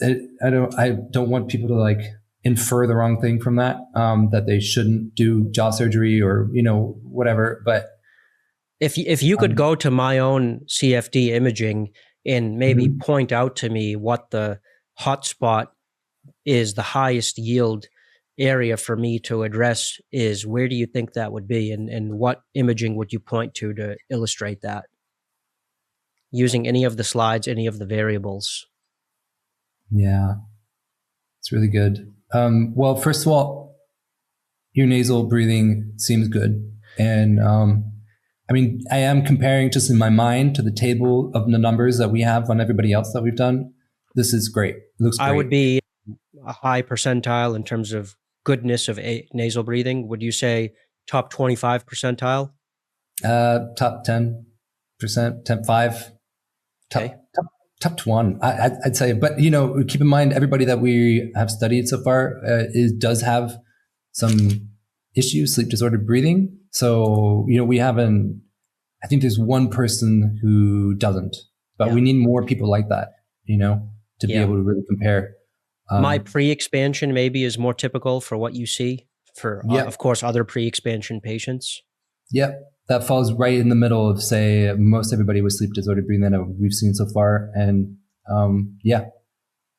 so obviously one conclusion that we've drawn is that N equals 1 in our case study here with me, expansion kind of works for that, right?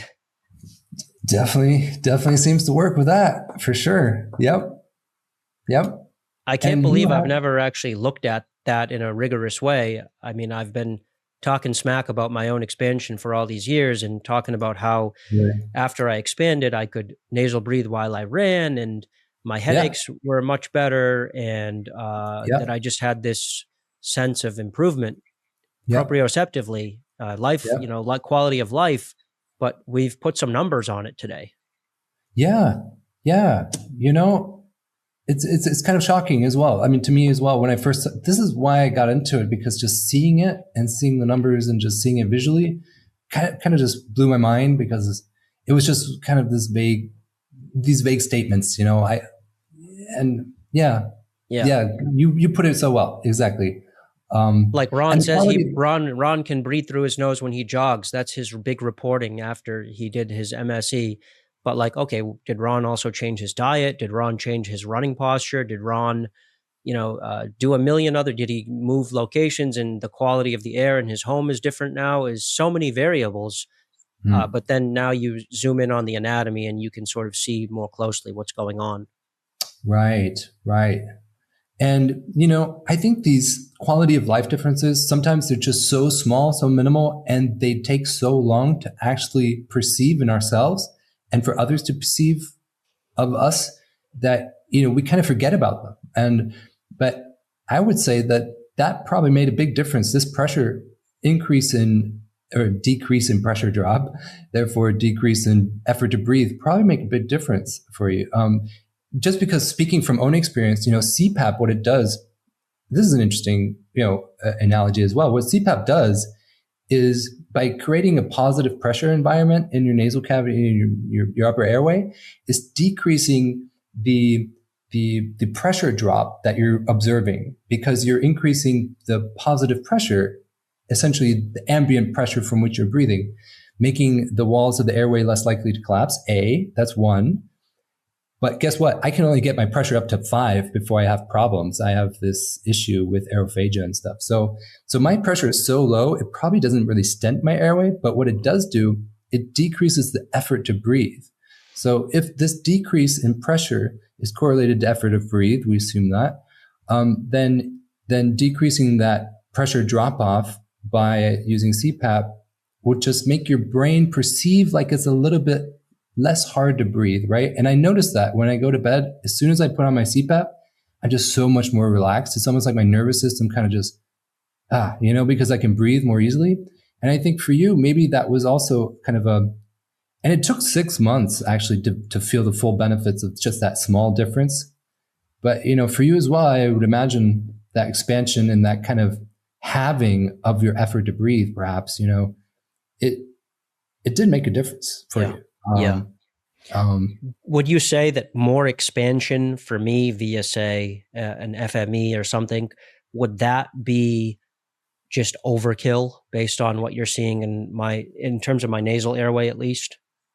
Yeah, I would say so. I mean, at some point you would also want to just be, the pressure drop off that you see now, 1.6, seems very low. I don't know. Again, we need to normalize the data, but going far beneath that, you might get into some trouble with other issues such as ENS. You don't know. And there's been very few cases of expansion leading to ENS, but that's because expansion is so new in adults, right? And usually where ENS crops up is where you resect too much mucosal tissue. And, for instance, you take away the ability of the mucosal and the neurons therein to kind of perceive breathing. But to sense temperature, for example, you're zapping the mucosal tissue and therefore destroying the temp sensors, right? That is a factor. But you're also saying ENS can occur just by having too much volume, maybe reducing the velocity of air too much. There's some amount of, not turbulence, but say some amount of, friction that's necessary for the air, for the sensors inside the nose to function properly. Right. And there was one paper that I read recently. It's kind of looked at 3 different variables that all factor into ENS or a few more. And, one of them was just the size of your nasal cavity in relation to the surface area of your mucosal tissue, right? That was one. So, i.e., that is an important kind of variable in whether deciding not whether to expand more or less. And other variables as well, like, does the air travel over the inferior turbinate or not? Does it take another route that's like further up? So that's also important, and a few other variables are important. But I would imagine if you expand too far, maybe you're increasing your risk for ENS. So you're not really seeing any indicators. How about even at the front of my nose? I see there's some red there. At the nostrils, at the aperture. What do you think that's all about? Right. So the red isn't bad. In fact, it's maybe I should change the color coding here, but it's the blue. I'm sorry. Forgive me. Yep. My bad. Yep. But there is in everybody almost a huge pressure drop off at the nasal valve. That's because there's just when the air comes in, the way it travels, and just the area there, there's so much obstruction there to airflow, which is natural. If somebody does, though, have a very narrow nasal valve, you can tell because it'll drop, 4 or 5 already right at the beginning of the nasal cavity. And then for them, they might look at kind of nasal valve procedures or try and test the breathe right strip first. I would recommend that to anybody. I mean, try a breathe right strip regardless. But yeah, that would be indicated. But for you, I don't know. Do you have issues with your nasal valve, or are you fine? No, I'm okay. Only when I get really stuffed up and sick do I have any issues with my nasal breathing at all. So 9 days out of 10, my nasal breathing, I would score it an A minus or even an A right in this moment. It's, I would rank it as an A minus right now. But so I'm not really eager to change my nasal breathing at all. I guess that leads me back to my other question, which is, where is my hotspot in your opinion, based on this analysis? Yep. And it would be, as we said before, wait, it's not scrolling. Here. Right here. This is where the biggest drop off happens in your nasopharynx, right behind the palate, where it turns from light blue. So between, let's say 7 and 8 to 10 right after. So the air, if we think back on the velocity, it'll be speeding up to get through here and create this kind of big pressure drop off. And that's what we see in your model. And it's happening here as well, right? The post expansion, of course, it's happening here as well. It's just that, it doesn't get as negative because you've addressed some of that drop off in your nasal cavity already. I think, where's the best way of just seeing it?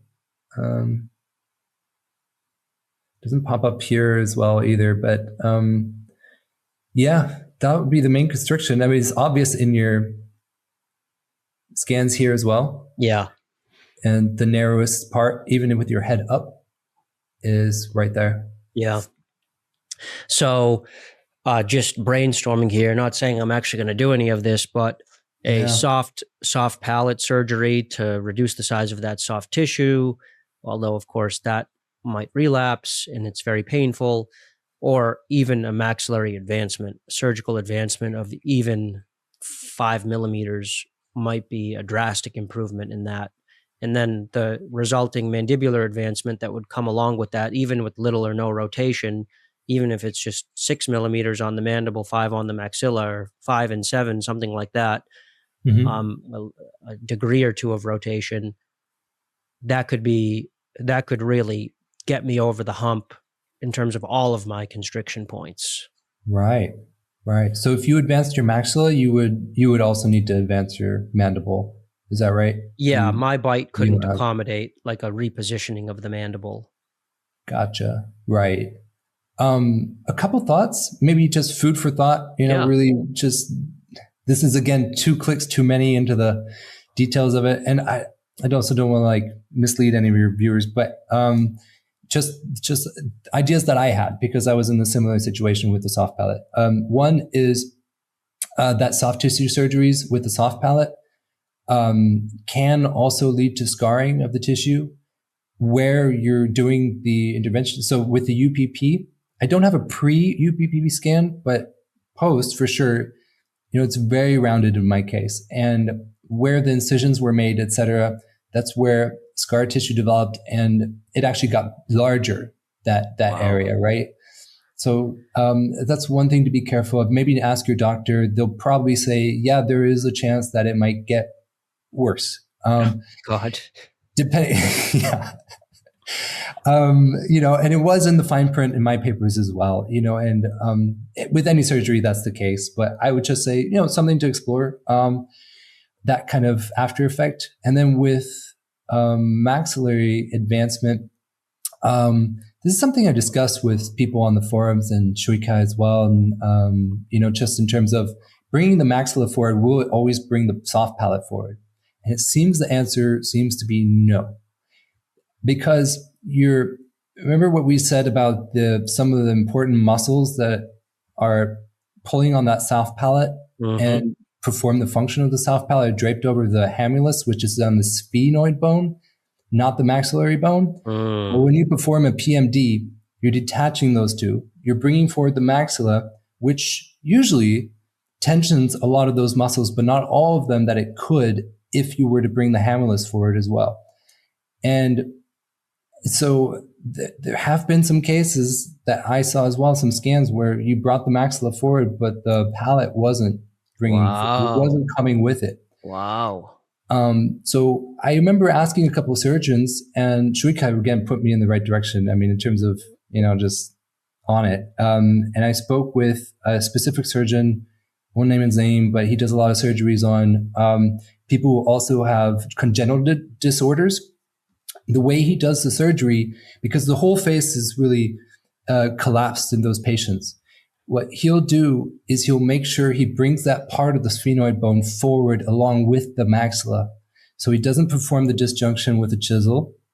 He'll go further back with the cut, take that part of the bone, the sphenoid bone, forward with it so that they can actually breathe again. Because these are patients where, they have, it's not even sleep disorder case. It's like, it's very severe. And he says that's the only way to do it.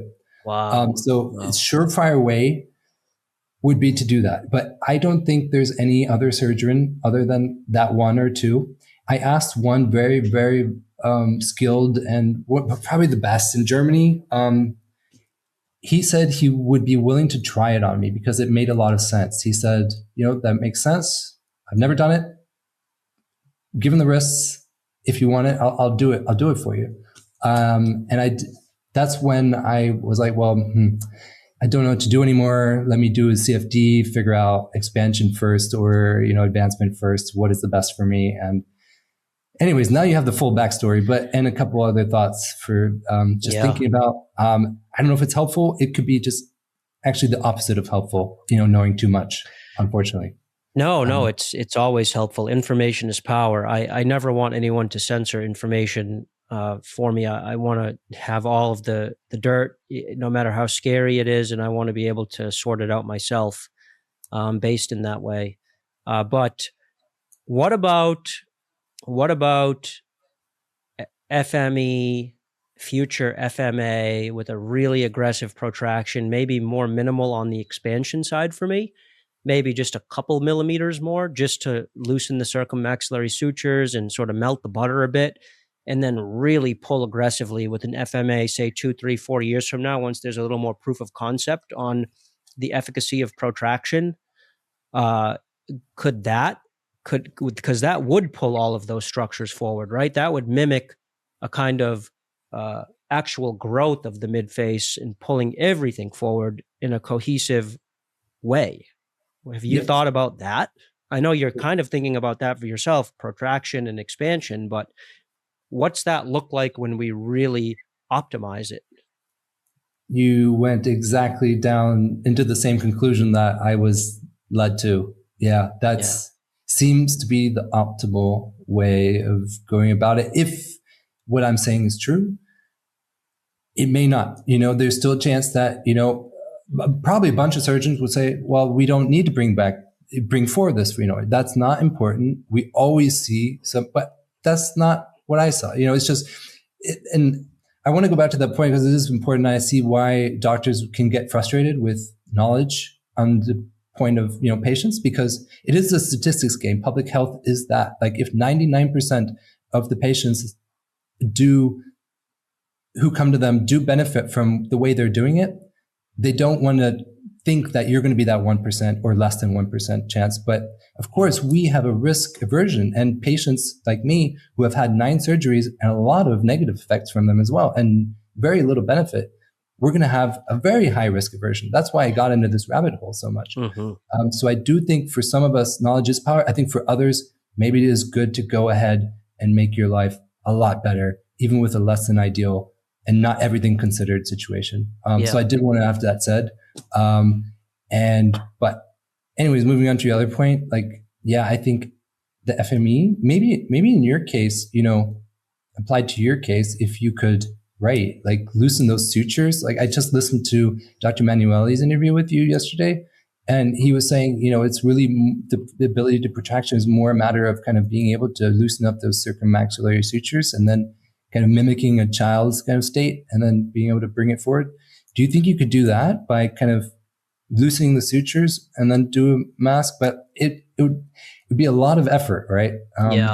For questionable benefit. I don't know. Yeah, it's a lot of effort. As someone who's worn face masks, you alluded to it earlier. I've done it on video, infamously, but they're extremely cumbersome, very uncomfortable, hard to sleep with, socially unacceptable. It requires a tremendous amount of motivation to get through all of that compliance stuff, user compliance. You really got to want it. And then pile on top of the physical discomfort of the face mask, the fact that there's also going to be an anxiety component because you don't actually know if it's going to work. Like, we don't actually know what protraction devices do and what, if they do work, how much they work. Maybe they work a little bit, but for me, maybe I need, let's call it 3 millimeters. And I'm not going to get that by doing a 3 millimeter expansion, which maybe is all that I can tolerate. It's not a 1-to-1 ratio in terms of transverse to AP with expansion. It might be something more like 6-to-1 or 7-to-1. And then it's like, well, how much does a protraction device alter that ratio? Can you get a 2-to-1 with it? So in your case, can you get 2 millimeters of advancement for 4 millimeters of expansion, or 6-to-3, or even 3-to-1? 6-to-2 would be great. But I don't think we have any confidence that you can get those ratios with expanders alone. Dr. Nuaz had a pretty good ratio, but even his ratio was something like, well, I think he had like a pretty solid 4-to-1 ratio. I think it was 8 millimeters of expansion, 2-to-3 of advancement. But like, he did some stuff too. He did a lot of clenching. He did a lot of extracurricular force application to try to move things forward. It's like, well, how much does FMA, which isn't even available right now, so I'm totally just spewing off the cuff here of like hoping for some future device that there's been one iteration of it, but it was like, my understanding is that Facegenics is not ready to go to market with FMA, and we don't actually have any idea when they will. Is it going to be this year, next year, maybe never? Who knows?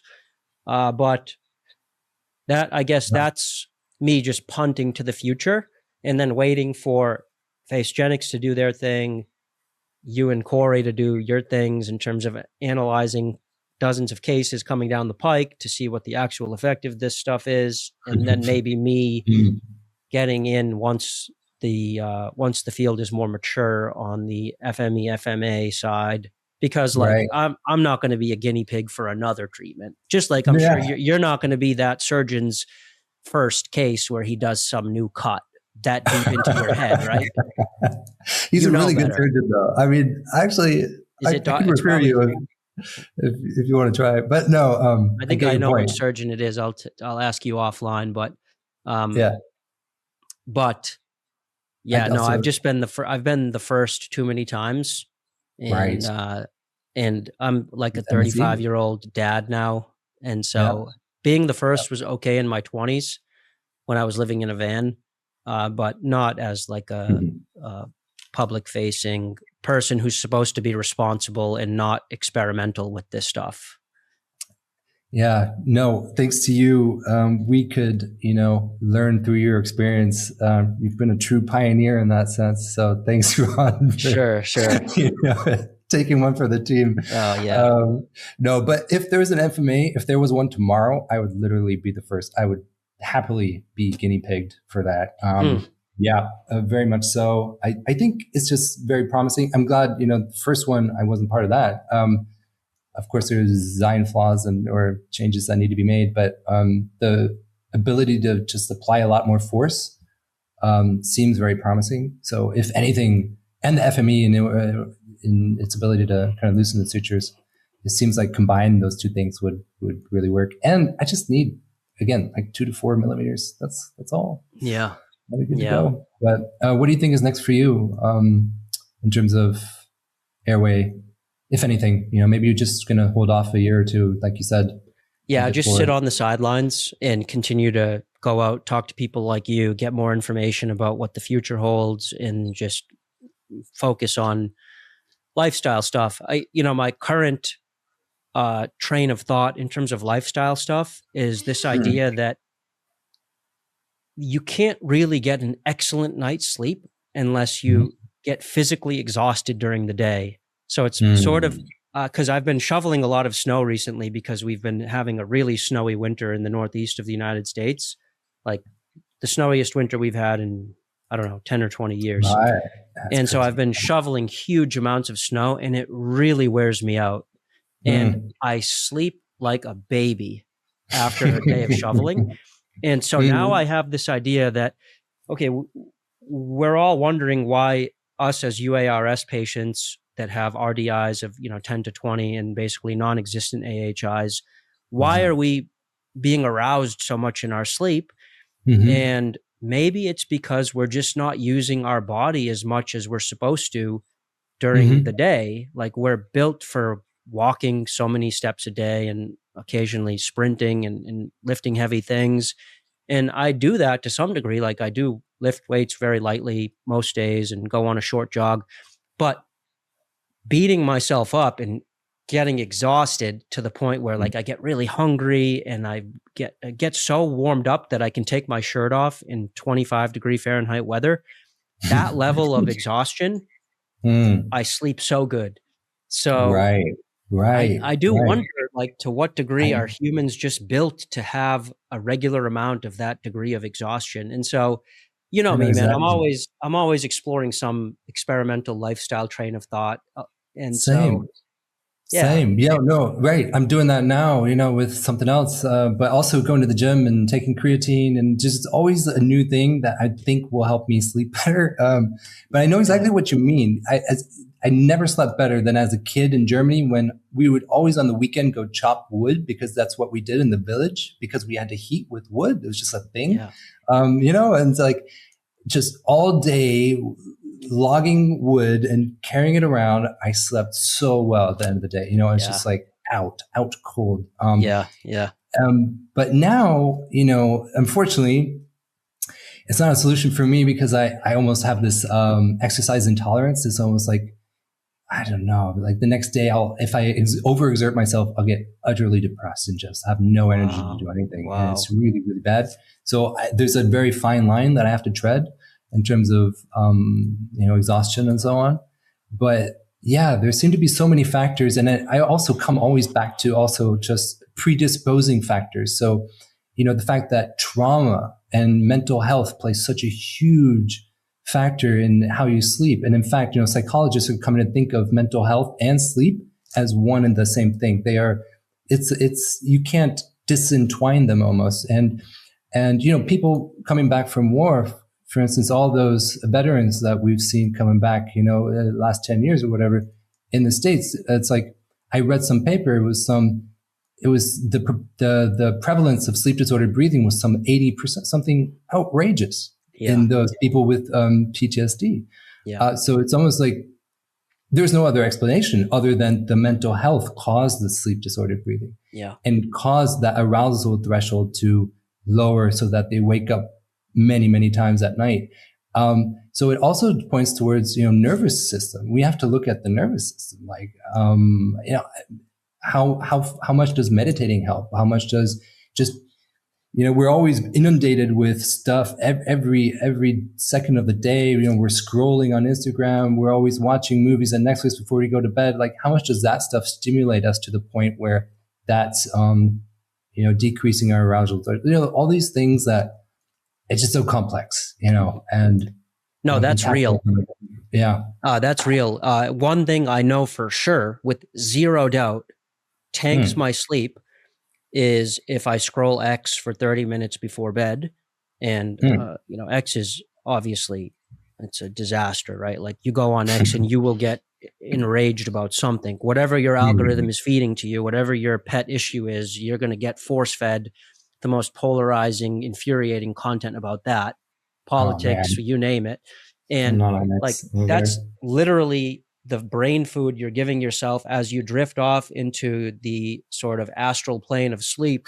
That's what you're chewing on. You're chewing on politics. You're chewing on, clavicular's latest drama and whatever your algorithm is feeding you. And it's just like, that's not good for peace and mental health, and therefore sleep, since to some degree they're one and the same. But yeah, I think another point is, obviously this podcast, we've focused on an anatomical aspect and approach to understanding bad sleep. And that is what it is. It's critical. It's important. I know when I fixed my anatomy, my nasal breathing, I'm a lot better in a lot of ways, but it's not the only thing. And like, there are things that people, you could say, have to do outside of expanders and jaw surgery to try to improve sleep and well-being. It's For sure. complex. For sure. And on the other side, it's also almost impossible to be if you have a pure plumbing issue that is just there. If you can't dispute it. Facts are there. Looking at a scan, etc. It would be almost impossible to get great sleep, even if you do everything perfectly. Like, for me, I'm in perfect sleep hygiene. I don't drink. I don't smoke. People party every weekend. Here, I don't. Still waking up exhausted. And it's just, it is also a breathing issue, right? So the answer is somewhere in the middle, like you said. Like, you gotta consider everything in a way. I bet a lot of people who don't have a plumbing issue also, they're tired and exhausted all the time because they're not doing the other things right. So, that's for sure. That's for sure. Yeah, reality is messy. And it's like, is it the body? Is it the mind?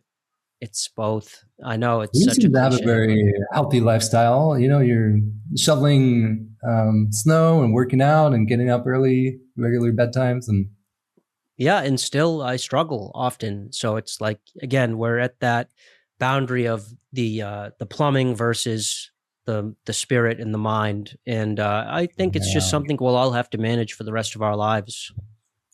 Right. Even the plumbing side, we all have to manage our weight for the rest of our lives. Like, we're all just 6 months away from being 30 pounds overweight, and you could have amazing jaw structure, but too much fat, and there you go. Yep. That's good. That's right. That's right. Luckily, it's been pretty easy for me, at least. Has meditation helped you at all? That's a loaded question, but how is it?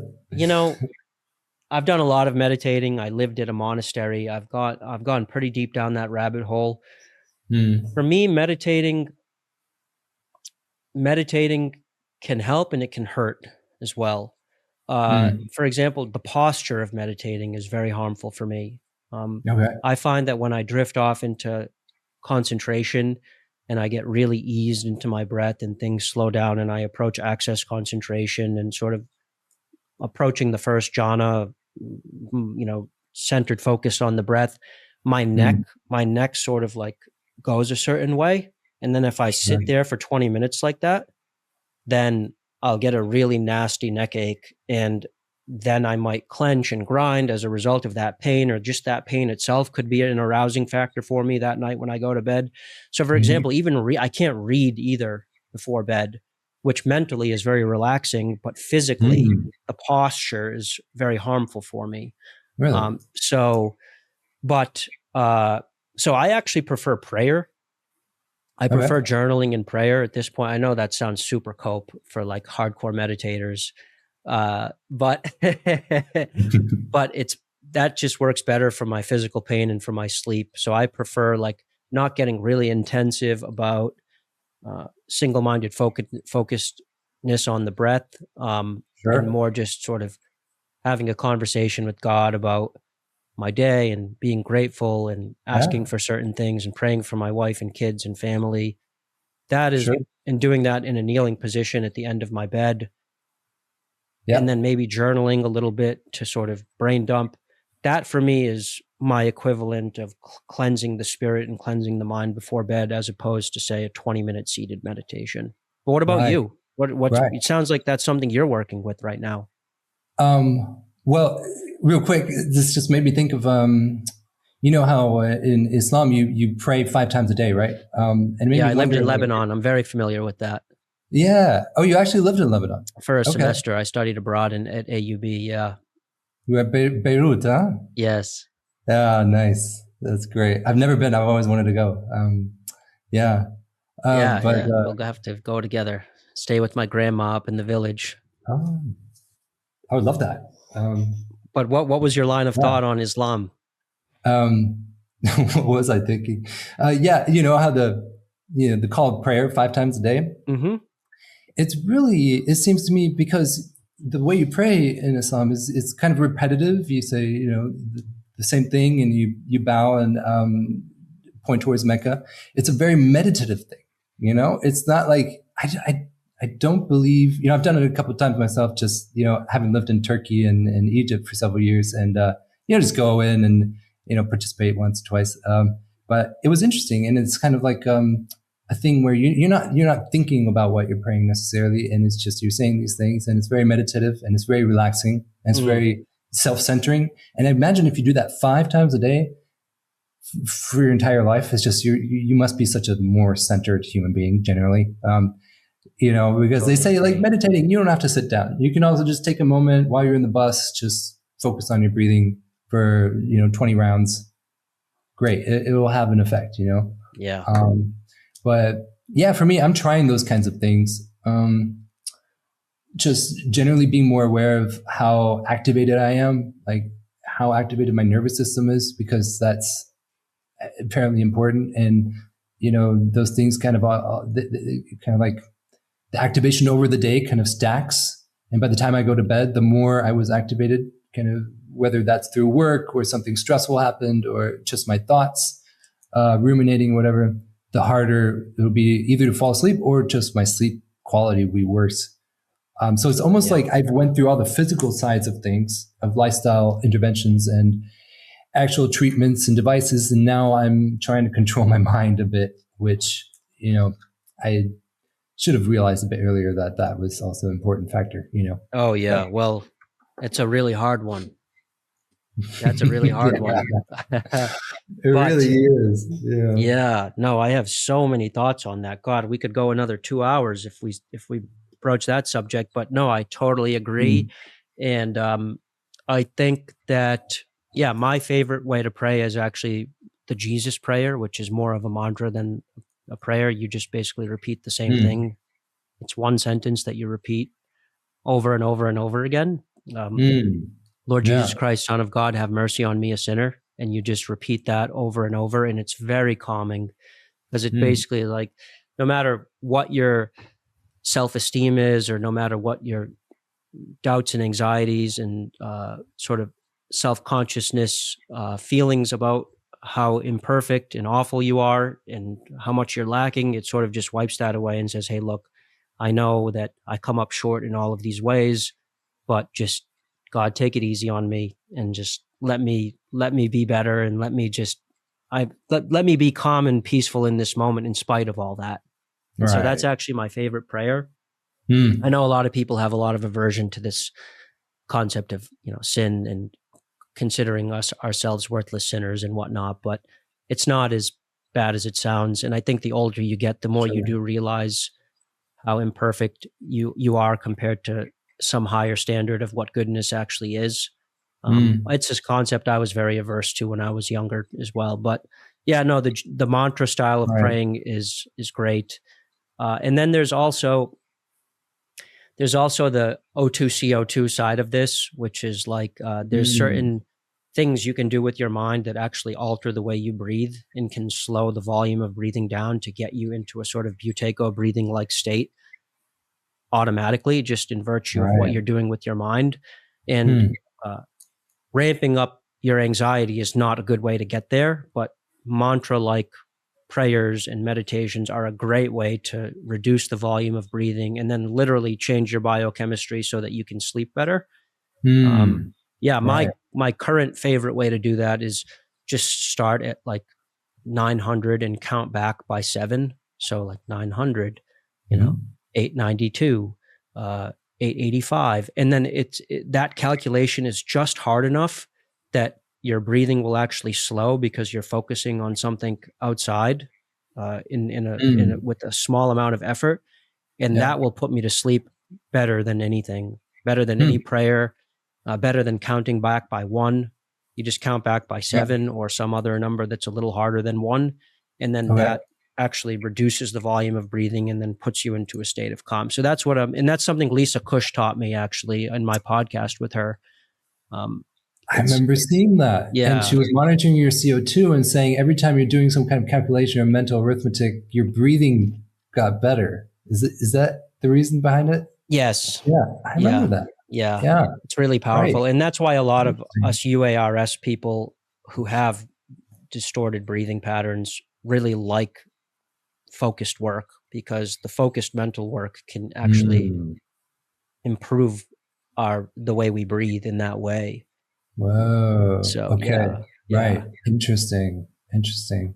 One last thing that I thought of that I'm doing. I know you have to go. I think we should probably Oh, probably wrap yeah. up. Yeah, sure. Yeah. Do you have to I head do. out? Yeah, I do. Yeah.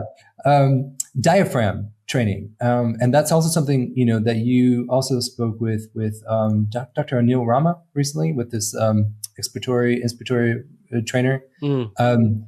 and I'm coming to this kind of idea, maybe conclusion or hint.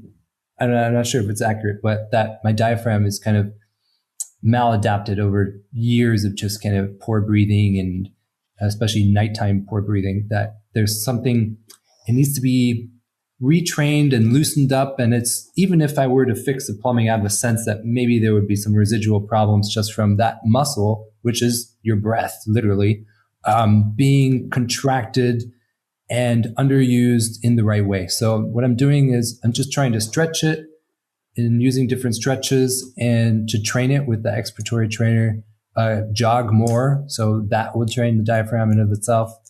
And see if that moves the needle at all. I don't know if you've heard anything about that, but it's just something I'm trying. Are you using IMST and EMST or some other breath trainer? Yeah, that one, the one that was recommended. Yeah, exactly. Yeah. I haven't been as dedicated with that as I was supposed to be. I feel like every time I try it, I get sick, like shortly after, and then quit. And maybe there's a relationship between the effort that those things require of me and my chronic sinusitis, like that it's somehow pulling the infection around my airways in a way that my sickness amplifies. And I don't know if it's actually causing that for me, but I feel like every time, because what I did was I took my EMST and IMST and I put them in my gym and I just added them to my workout. Right. Because that was the only way I could actually be consistent with it.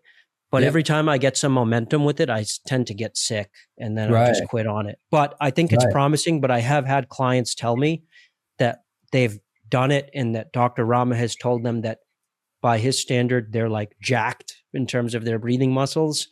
Yeah. And their sleep scores have not improved. So I know it's not a silver bullet, but it's probably a stone worth turning over for sure. Sure.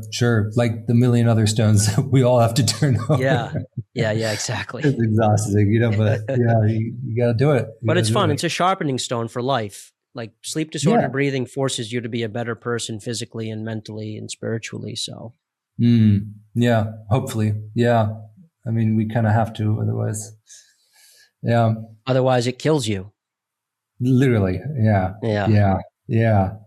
So yeah, I'm glad I had the ability to focus and have this conversation today. Some days I'm just completely out of it and just couldn't, but this has been really, really good. And fun. So thanks for me too. Ron. Yeah. Thank you, Daniel. And, so CFD is something you offer as a service. How can people contact you if it's something that they're interested in trying out?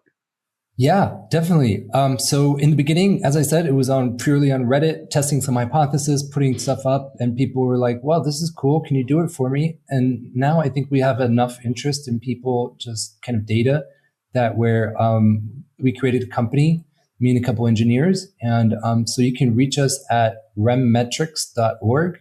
We can put it maybe in the show notes, right? Sure, and it'll be in the description, That's the company, and you can reach out to us and we can figure out a way forward for a CFD, see if it's helpful. We're also really excited if any providers want to partner with us, because that would be great to just get more data and work with their data, piggyback on that, and kind of have a collaboration as well, because I think it could also be interesting for patients and just also for the provider themselves. So any providers who please would like to work with us, reach out. And then I have a YouTube channel that I started, like 6 months ago. I only have 5 videos or something, but I want to put more on the CFD on it as well. It's really just kind of an outlet for this topic, which I, have been learning about for the last 15 years, despite myself, because I kind of had to. And and I like to put the information out there. So that's remrebel. At YouTube. So we can also put that up. Thanks so much, Ron. Sounds good, Daniel. And I think you'll be coming into the joint, which is the JawHacks member space as well, to do a private Q&A with the members. So any joint members will be meeting you in there too. So, and we'll do a collab on the YouTube video so that we co-post it if it's something you want to do. Cool. That way we can get a little more traffic to your channel. That'd be great. Yeah, that'll help a lot. Yeah, and excited to see you inside the joint. Hey, likewise. Yeah, looking forward to it. Okay, Daniel, thanks a lot and have a good evening. Thanks so much. Yep, I'll see you soon. Bye-bye.